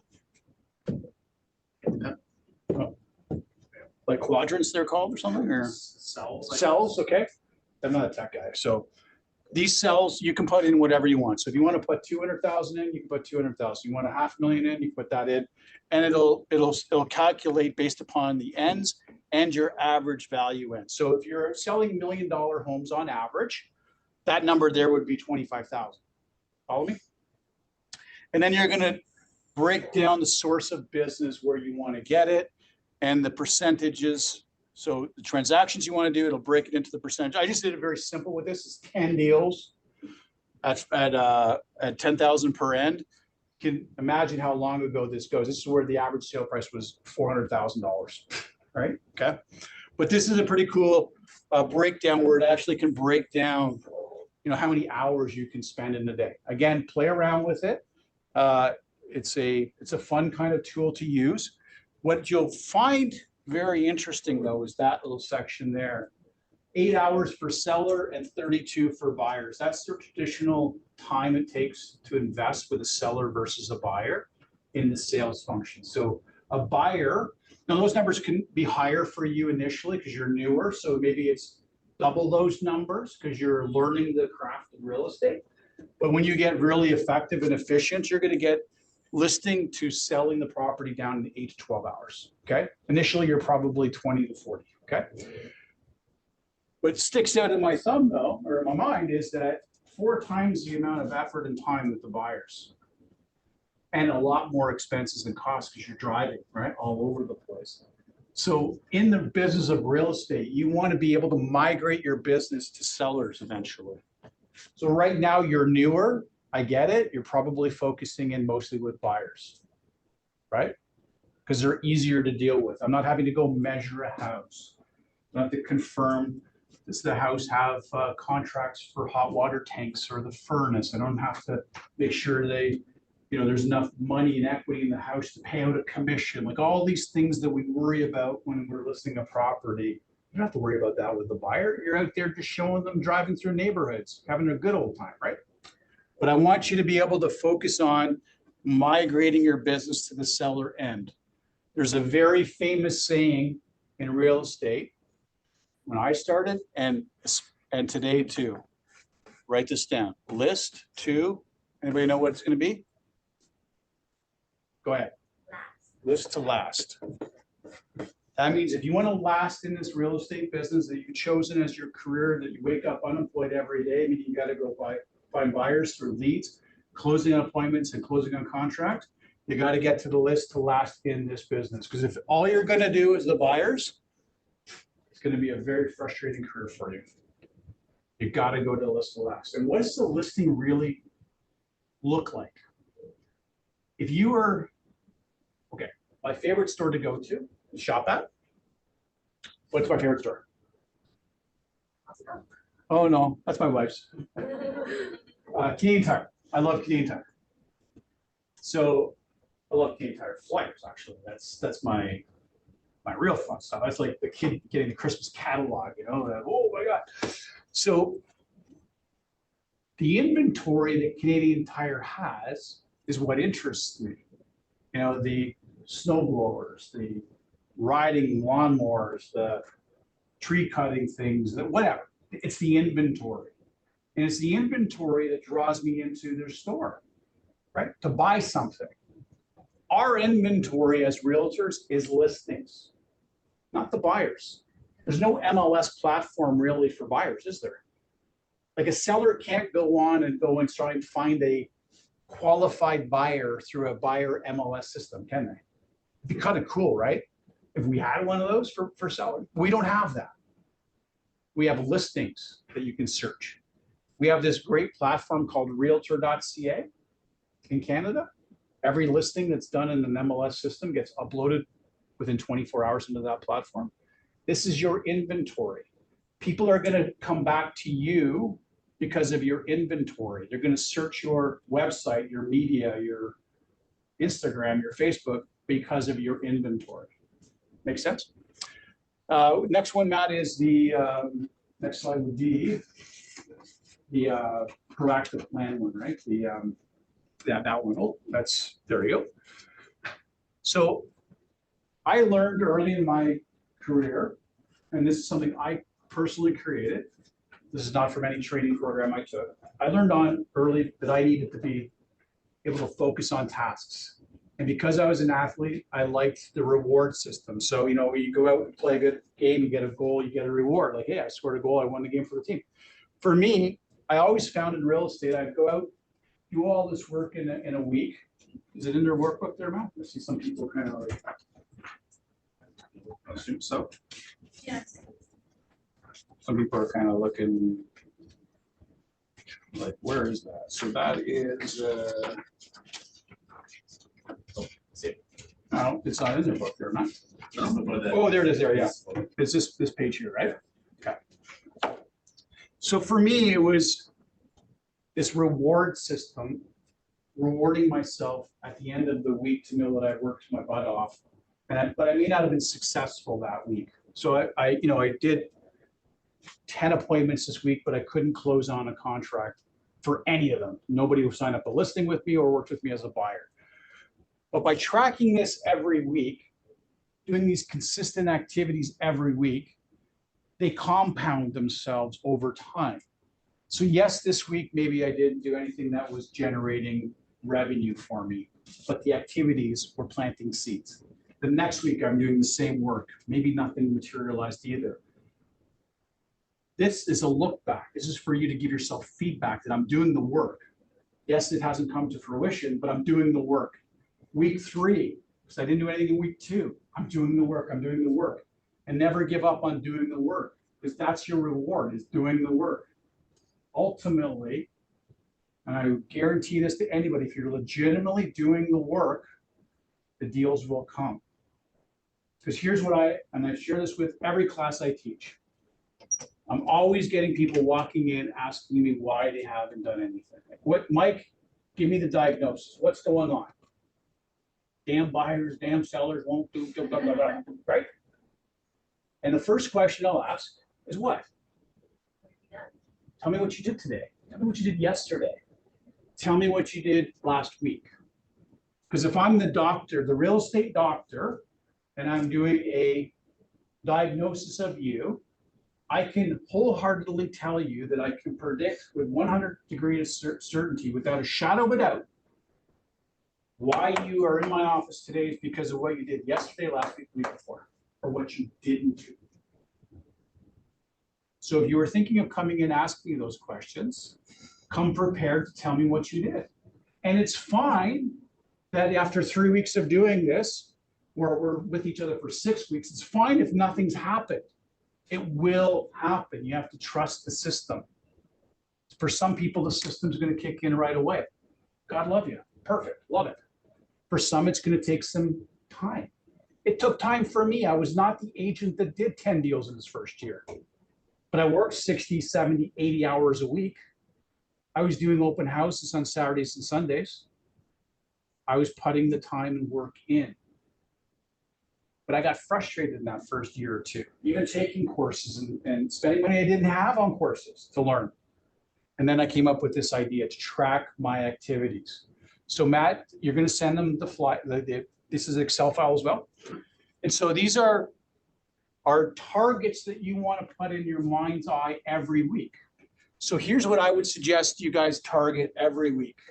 Try and get 250 points to start as your target. And you can see, if you're going to do flyers, I don't have much value on a flyer. I'm going to give you 1/4 point for a flyer because they suck.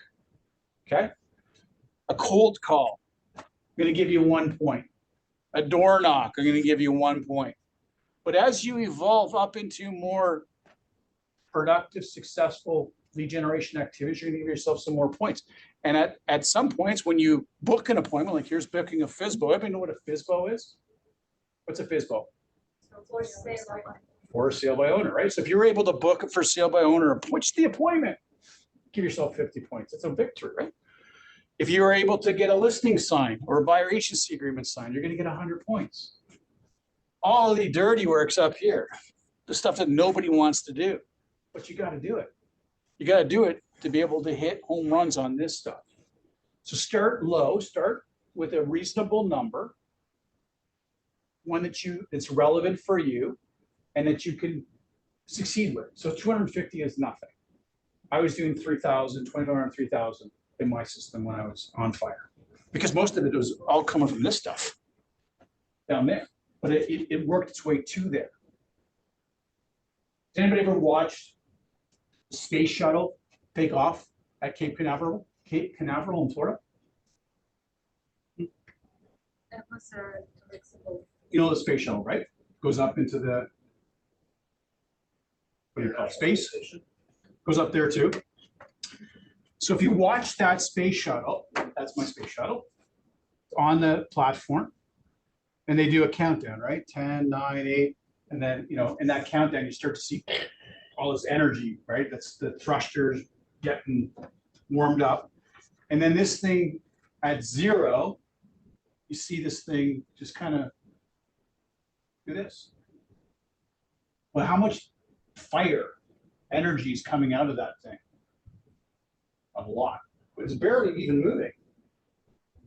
When you finish this class, watch a YouTube video on a space shuttle taking off, and you're going to see the first 10, 15 seconds, all that energy, all that effort, damn thing's barely moving. And it starts to get going, This is a good go, and then that's your business. That's what you're going to do now. You are the space shuttle on the platform at Cape Canaveral, burning all this energy, and you're barely moving. And you're going, Mike's on drugs. He doesn't know what the hell he's talking about. I'm doing all this work and nothing's happening. Because all the energy is just getting you to move initially.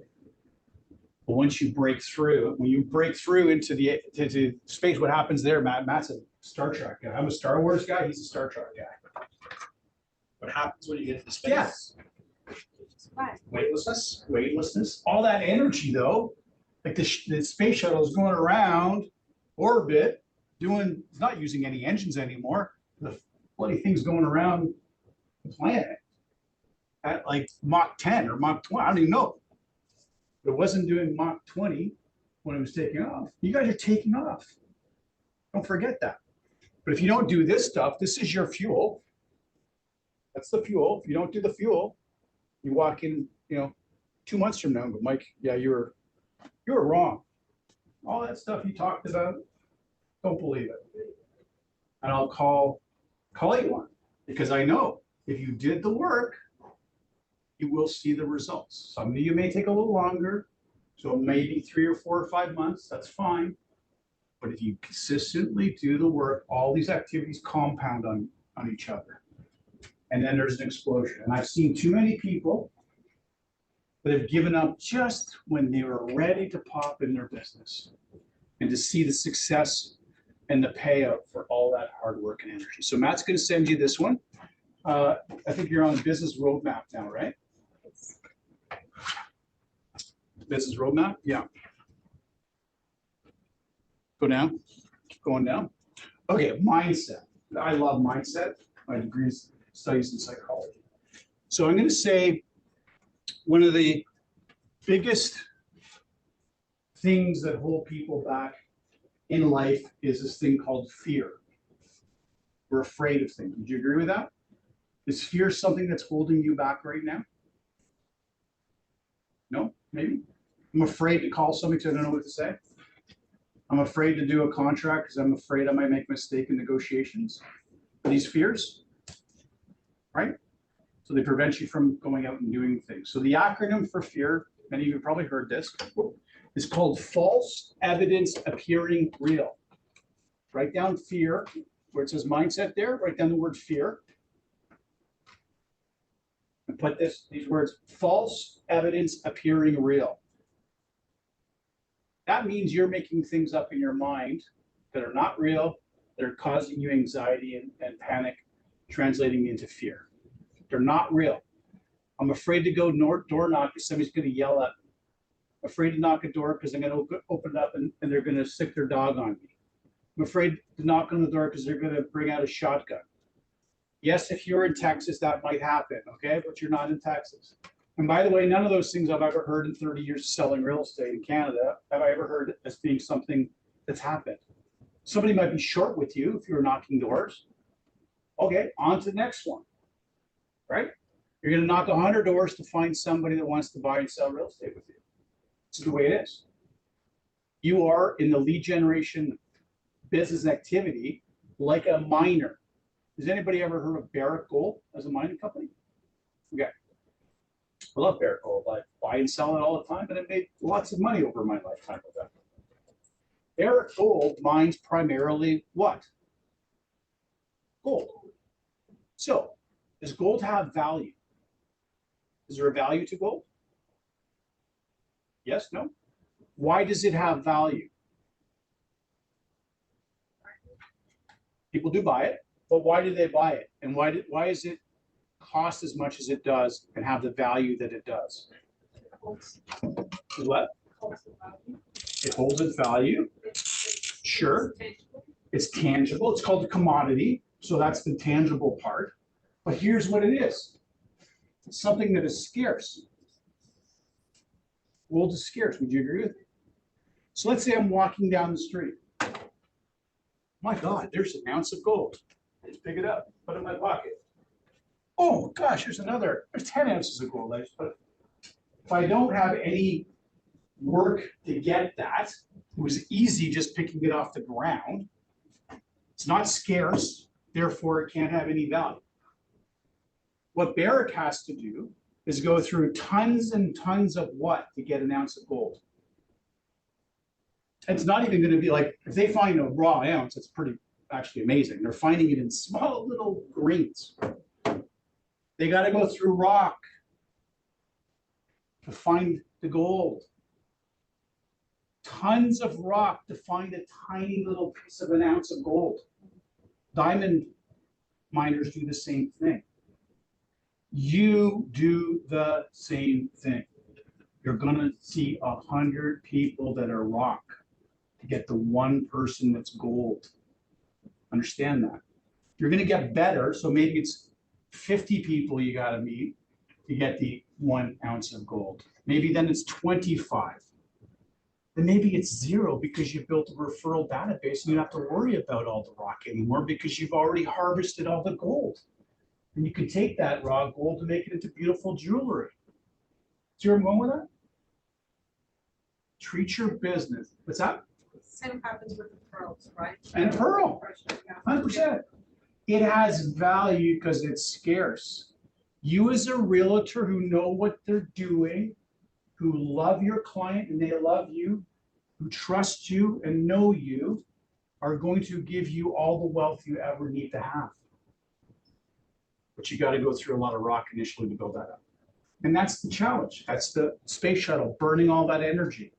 All the fuel, by the way, in space shuttle, in those big tanks, they drop them when the thing gets up into the atmosphere, right? It's already burned all the energy. The challenge in our business is to do that and not give up.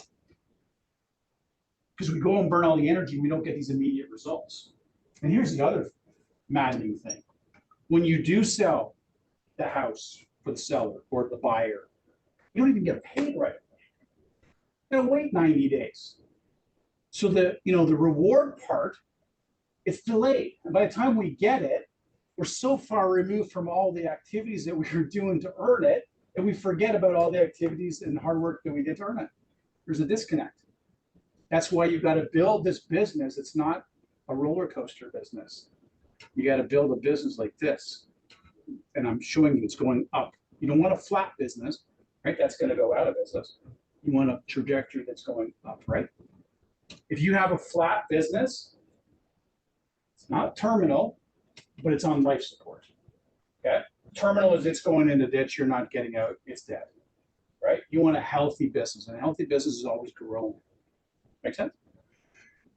Next slide I want you to pull up is the greatest destroyer of sales slide. I gave you that one. It's understanding the prospect. That's right. All right. So what time is it? 1 o'clock morning, so. Okay, so I'm going to speed up here. I'm only supposed to have you for 2 hours. That's hard to do. Okay, so the greatest destroyer of sales is fear. I'm just going to give you what the words are. So we're going to speed through this stuff. Fear. Oh, fear. The buyer is initially afraid of, and you can also use the word seller. The buyer-seller is initially afraid of you. Yeah, this is going to be a handout for you in the book. And for those of you at home, they should have this, right? You gave them that? Yeah, okay. I didn't, but I'm going to send it to them. Okay, perfect. Yeah. Your number 2, your buyer is initially afraid of making a mistake. Number 3, your buyer is afraid. So we're going to say buyer and seller for all these. Okay, just I know I'm only got the buyer. Your buyer is afraid of being lied to. There's lots of bad stories out there about what happens in real estate. Marketplace has done a few of them. So we must all be bad because we're all a commodity. We're not. Number 4, your buyer is afraid of incurring debt. It's a real thing. Number 5, your buyer is afraid of you losing their reputation or face, being embarrassed, basically, right? Your buyer is afraid of the unknown. This is why it's so important for you as a professional to paint the picture for them so that there is no unknown, nothing unexpected. Your buyer-seller's fear is based on bad past experiences.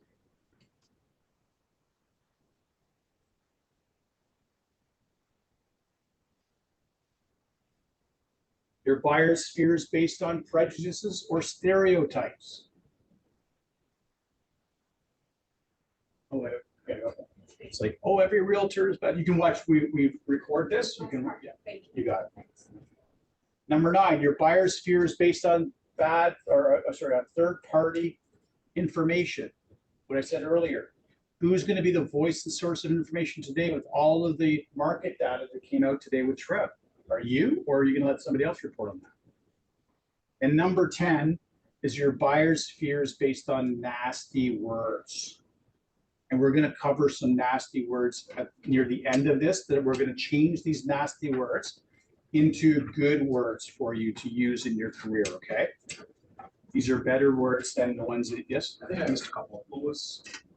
Number 7 is past experiences. Oh, I didn't know. Okay, what was 6 then? unknown. They're based upon, there's 30 things there. I'll give it to you.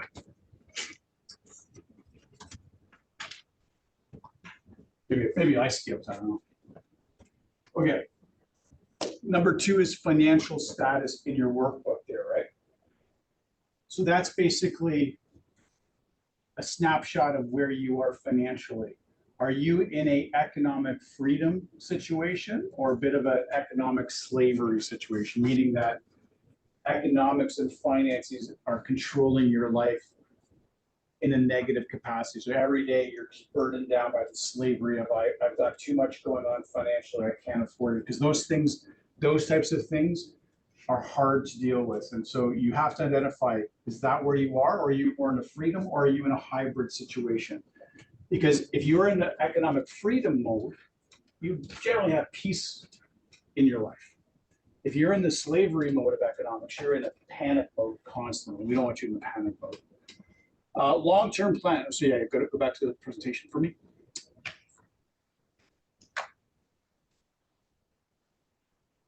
So yeah, so long-term plan, if you go back up just a second, you're gonna go back up, right there, my long-term plan.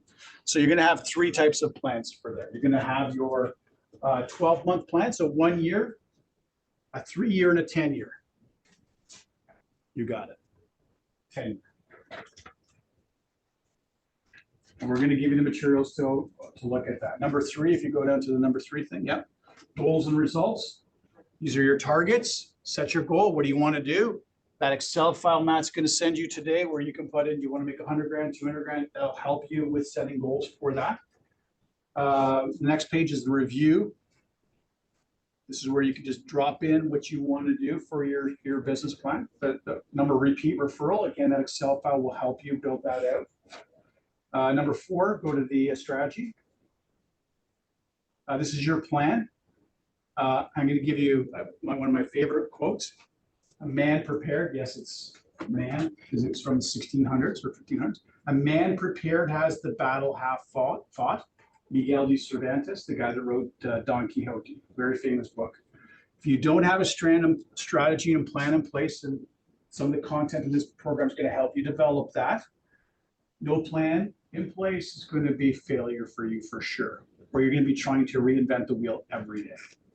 Number 5 is a trifecta. Yep, keep going through. Let me take you to, go to number 5, which is learning.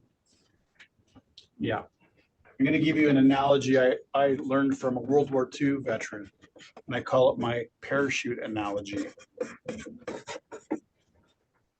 This guy was a parachutist, and remember him tell me one time, Mike, if I jumped out of the airplane and my parachute didn't open, what would happen to me?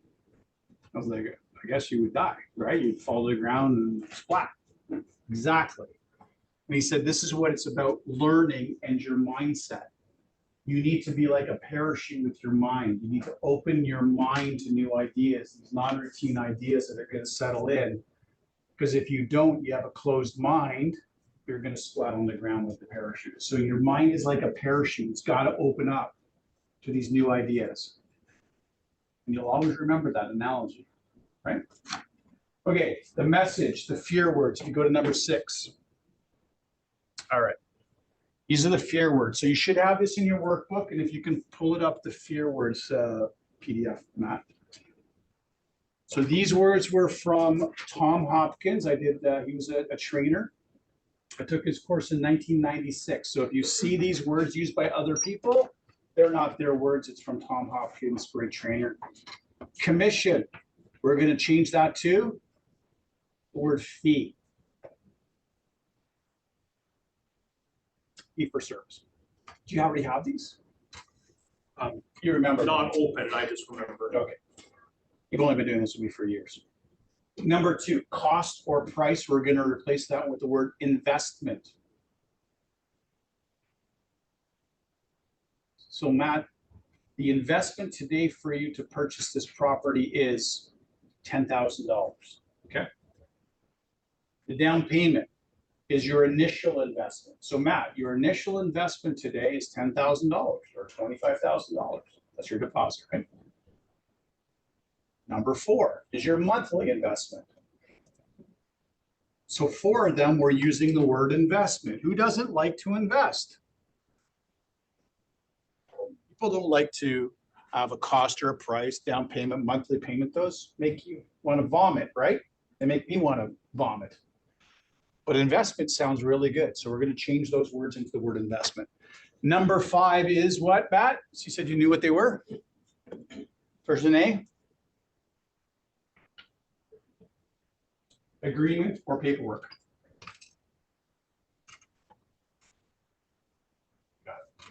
Number 6, buy. How about we own? Matt, today, your initial investment to own this property is $25,000. See how changing words change your feelings towards what you're doing? Okay. Number 7, seller sold, get involved. Matt, I'd love to get you involved in this amazing investment opportunity to own your dream house. Now, I'm doing these little dialogues for a reason, and I'm going to stop doing them now because I want you, as your only bit of homework this week, is to take all these 17 words and make it into a 30-second to 1-minute elevator speech for yourself about what you do for people. Okay? I've heard some amazing 30-second, 60-second speeches using these words from realtors that sat in the room and at home. Phenomenal stuff. Because when somebody comes up and says, hey, Liam, what do you do? It's like, oh God, I don't know, what do I do? And you start making stuff up. Don't you want to be ready with a practiced, rehearsed response using words like this? Trust me, it's money in the bank for you. Which one am I at now? Deal is opportunity. Okay, I'll do one more. Hey, Matt, I'd love to get you involved for this wonderful opportunity. The initial investment is $25,000 for you to own this dream house. Okay, see how easy it is to weave words like that in? Number 9, sign. Well, for me, I used to use autograph because I was always selling with kids' parents that were in hockey and baseball, right? So, yeah, I need you to autograph. I'd like you to autograph this wonderful opportunity on this initial investment of $25,000, okay? So you can use autograph, you can use okay it as another alternative, or sign off. I'd like you to sign off on this. Number 10 is a presentation, not a pitch. Number 11 are challenges, they're not problems. Objections. Oh, they object to what my fee is going to be. Oh, they object to what my price is going to be. Oh, they object to whatever it is. We're not going to call them objections. We're going to call them questions. You have questions about these things. Don't you have questions when you're buying a car? Picking your own furniture out? A vacation? You have questions, right? You want them answered. Number 13, cheaper is economical. I always hate when I hear realtors say, oh, I got them a cheap deal. I got them a cheap deal. You're cheapening yourself and the industry profession. It's economical. Number 14, customer is a client. Number 15, looker, or we hear the word tire kicker, right? What are they? They're researchers. Just like you, just like me. When we're looking to buy something, we're researching. A prospect is a future client. An appointment is a pop by or a visit. So you're going to pop by and visit in the next week or 2 or 3 with your ketchup, mustard, and relish, or your flowers. Because I wanted to catch up with you, Liam, because I really relish our relationship. You know, not every other realtor cuts the mustard like me, buddy. You're laughing, you're smiling. If we had a good relationship, we do have a relationship, right? But you see how easy that is? It is, Right? It's a binding thing for you. Number 7 is execution. Yeah, has everybody got those? Right in there. Sorry, what was the first one? First one is fee. Fee, okay. You got it. So number 7 is execution, like on the main presentation now. Oh, Yes. And actually, that's second and last thing. So execution, you just write down calls, pop-bys, add to database, and videos. That's what you're gonna do. Calls. You're gonna make calls to people, pop-bys, add to database. That's your A plus A's and B's. C's, maybe not. D's, get rid of them, right? and execute right now on these things, because this is where the money's at, is video. Sorry, that's really bad writing, but that's video. Okay. Execute on those. Calls.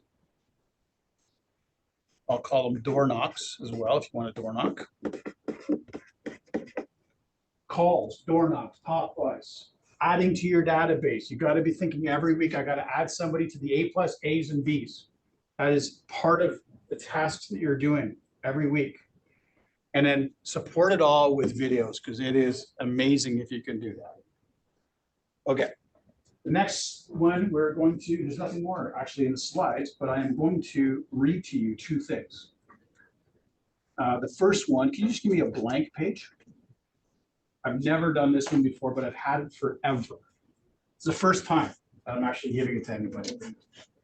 It's so old, it's like 20-something years old. Blank page. All right. Not to get biblical on anybody here, but I'm going to give you the 10 commandments. No commandments of real estate agents. All right. Use your spell check. Are you ready for the 10 commandments of a real estate agent? I know I suck, right? Thou shalt listen more than talk. Write them down. I'm not going to write them down because I've already been insulted. That's slander. Thou shalt listen, keyword is listen, more than talk. Commandment number 2, thou shalt always be open to learning. Matt's learning this one now too. All these years you worked with me, you had no idea I had these 10 commandments. Number 3, thou shalt go to the office and office meetings on a regular basis.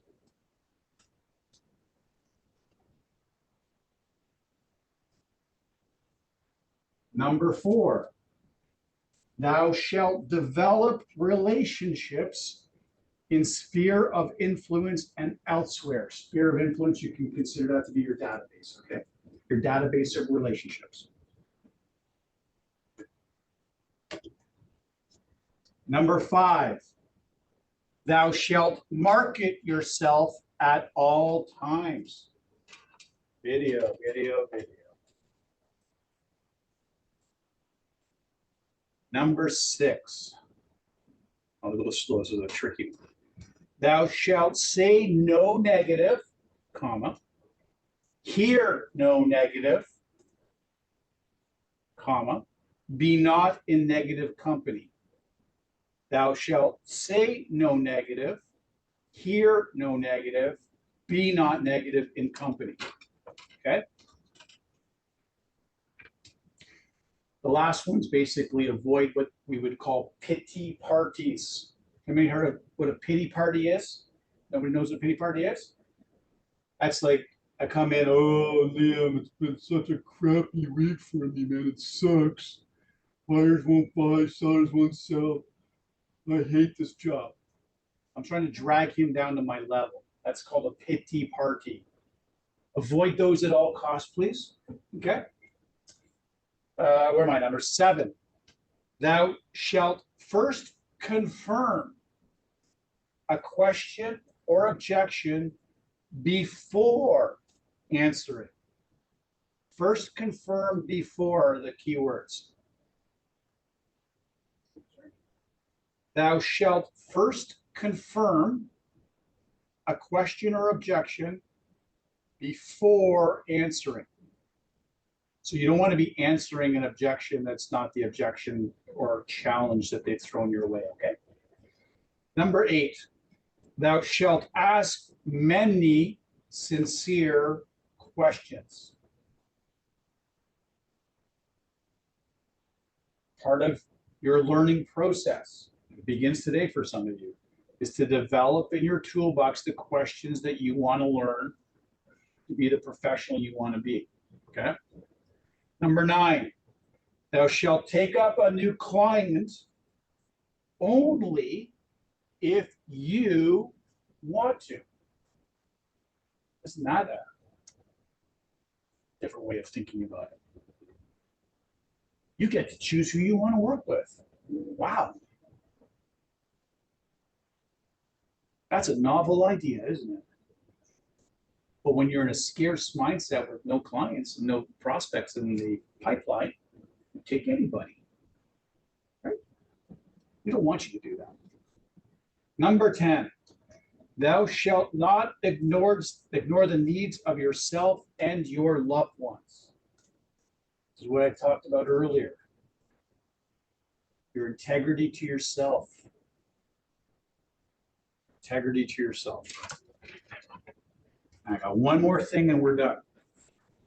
And I've read this poem for every class that I've ever taught. And I downloaded this poem on my birthday, July 21st, for those of you that are interested. On 1998, July 21st, 1998, I was 28 years old. I downloaded it at 12:48 a.m. So I must have just come back from something, I don't know. It's called The Living on Someday Isle. It's a poem by Dennis Waitley. I'll write his name here for you. Dr. Dennis Waitley. Make sure I spell it right.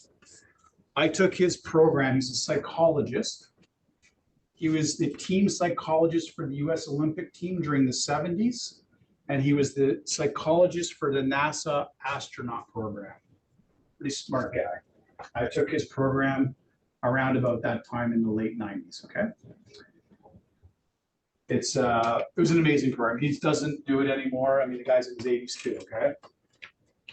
This is his poem, which is remarkable. You could probably get a copy of it if you Google it up online. It's called Living on Someday Isle.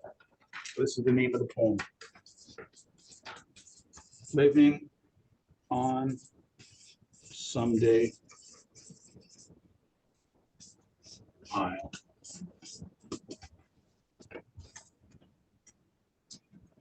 Yeah, words are so powerful, and I love this poem, and I hope you do too. There is an island fantasy, a someday isle we'll never see. When recession stops, inflation ceases, our mortgage is paid, our pay increases. That someday isle where problems end, where every piece of mail is from a friend, where the children are sweet and already grown, where all the other nations can go it alone, where we all retire at 41, playing backgammon in the island sun. Most unhappy people look to tomorrow to erase this day's hardship and sorrow. They put happiness on layaway and struggle through a blue today. But happiness cannot be sought, it can't be earned, it can't be bought. Life's most important revelation is that the journey means more than the destination.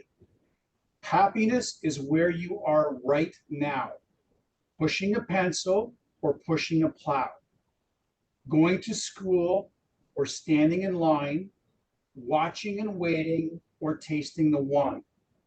If you live in the past, you become senile.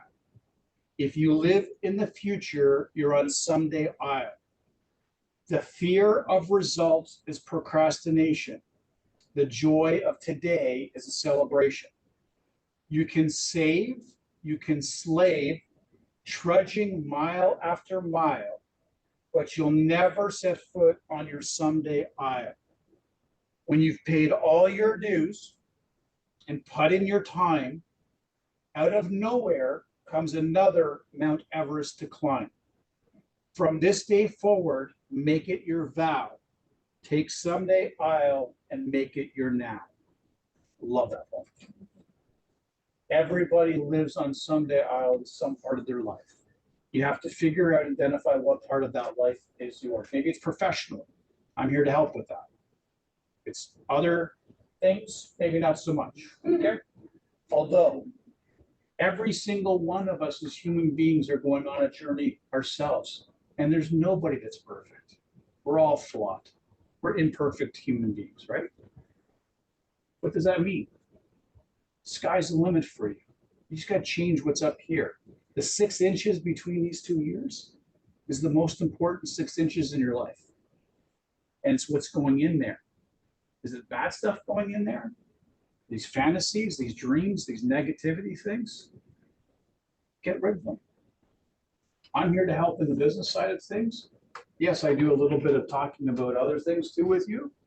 I like to get to know you, but we're here to help. And I personally always get the most warm-hearted feeling when you guys succeed and accomplish what you want. So we do the awards presentations, and some people love the award stuff. That's what they're motivated by, and that's fine. If that's what you want, fantastic. When you come up on stage and you're smiling and beaming and laughing, so am I.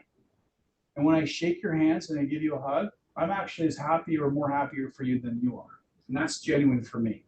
That's where I actually get the satisfaction of what I do, is to watch people grow from where they are right now to where they dream to be and beyond. And there's lots of people that have help accomplish that here in this office. And in other companies that have come through, probably 10,000+ people I've trained in my career. So I've been doing this for a long time. So nothing more would make me happy than to see you happy in whatever it is for you. And it's individual for you. Different from what makes me happy. But that's one thing that makes me happy, is watching your success. So next week, I'm going to do a course on working with buyers, because a lot of you are working with buyers, and it could be a little bit maddening right now working with buyers. So we're going to work through some strategies there. So hopefully today was fun for you, that I gave you a couple thousand new non-routine ideas to work on. And we'll see you next week. And just in case that you were sitting at home, we have pastries here. Come on in. I don't bite. And I only went over by half an hour today. All right. Thanks, everybody. Cheers.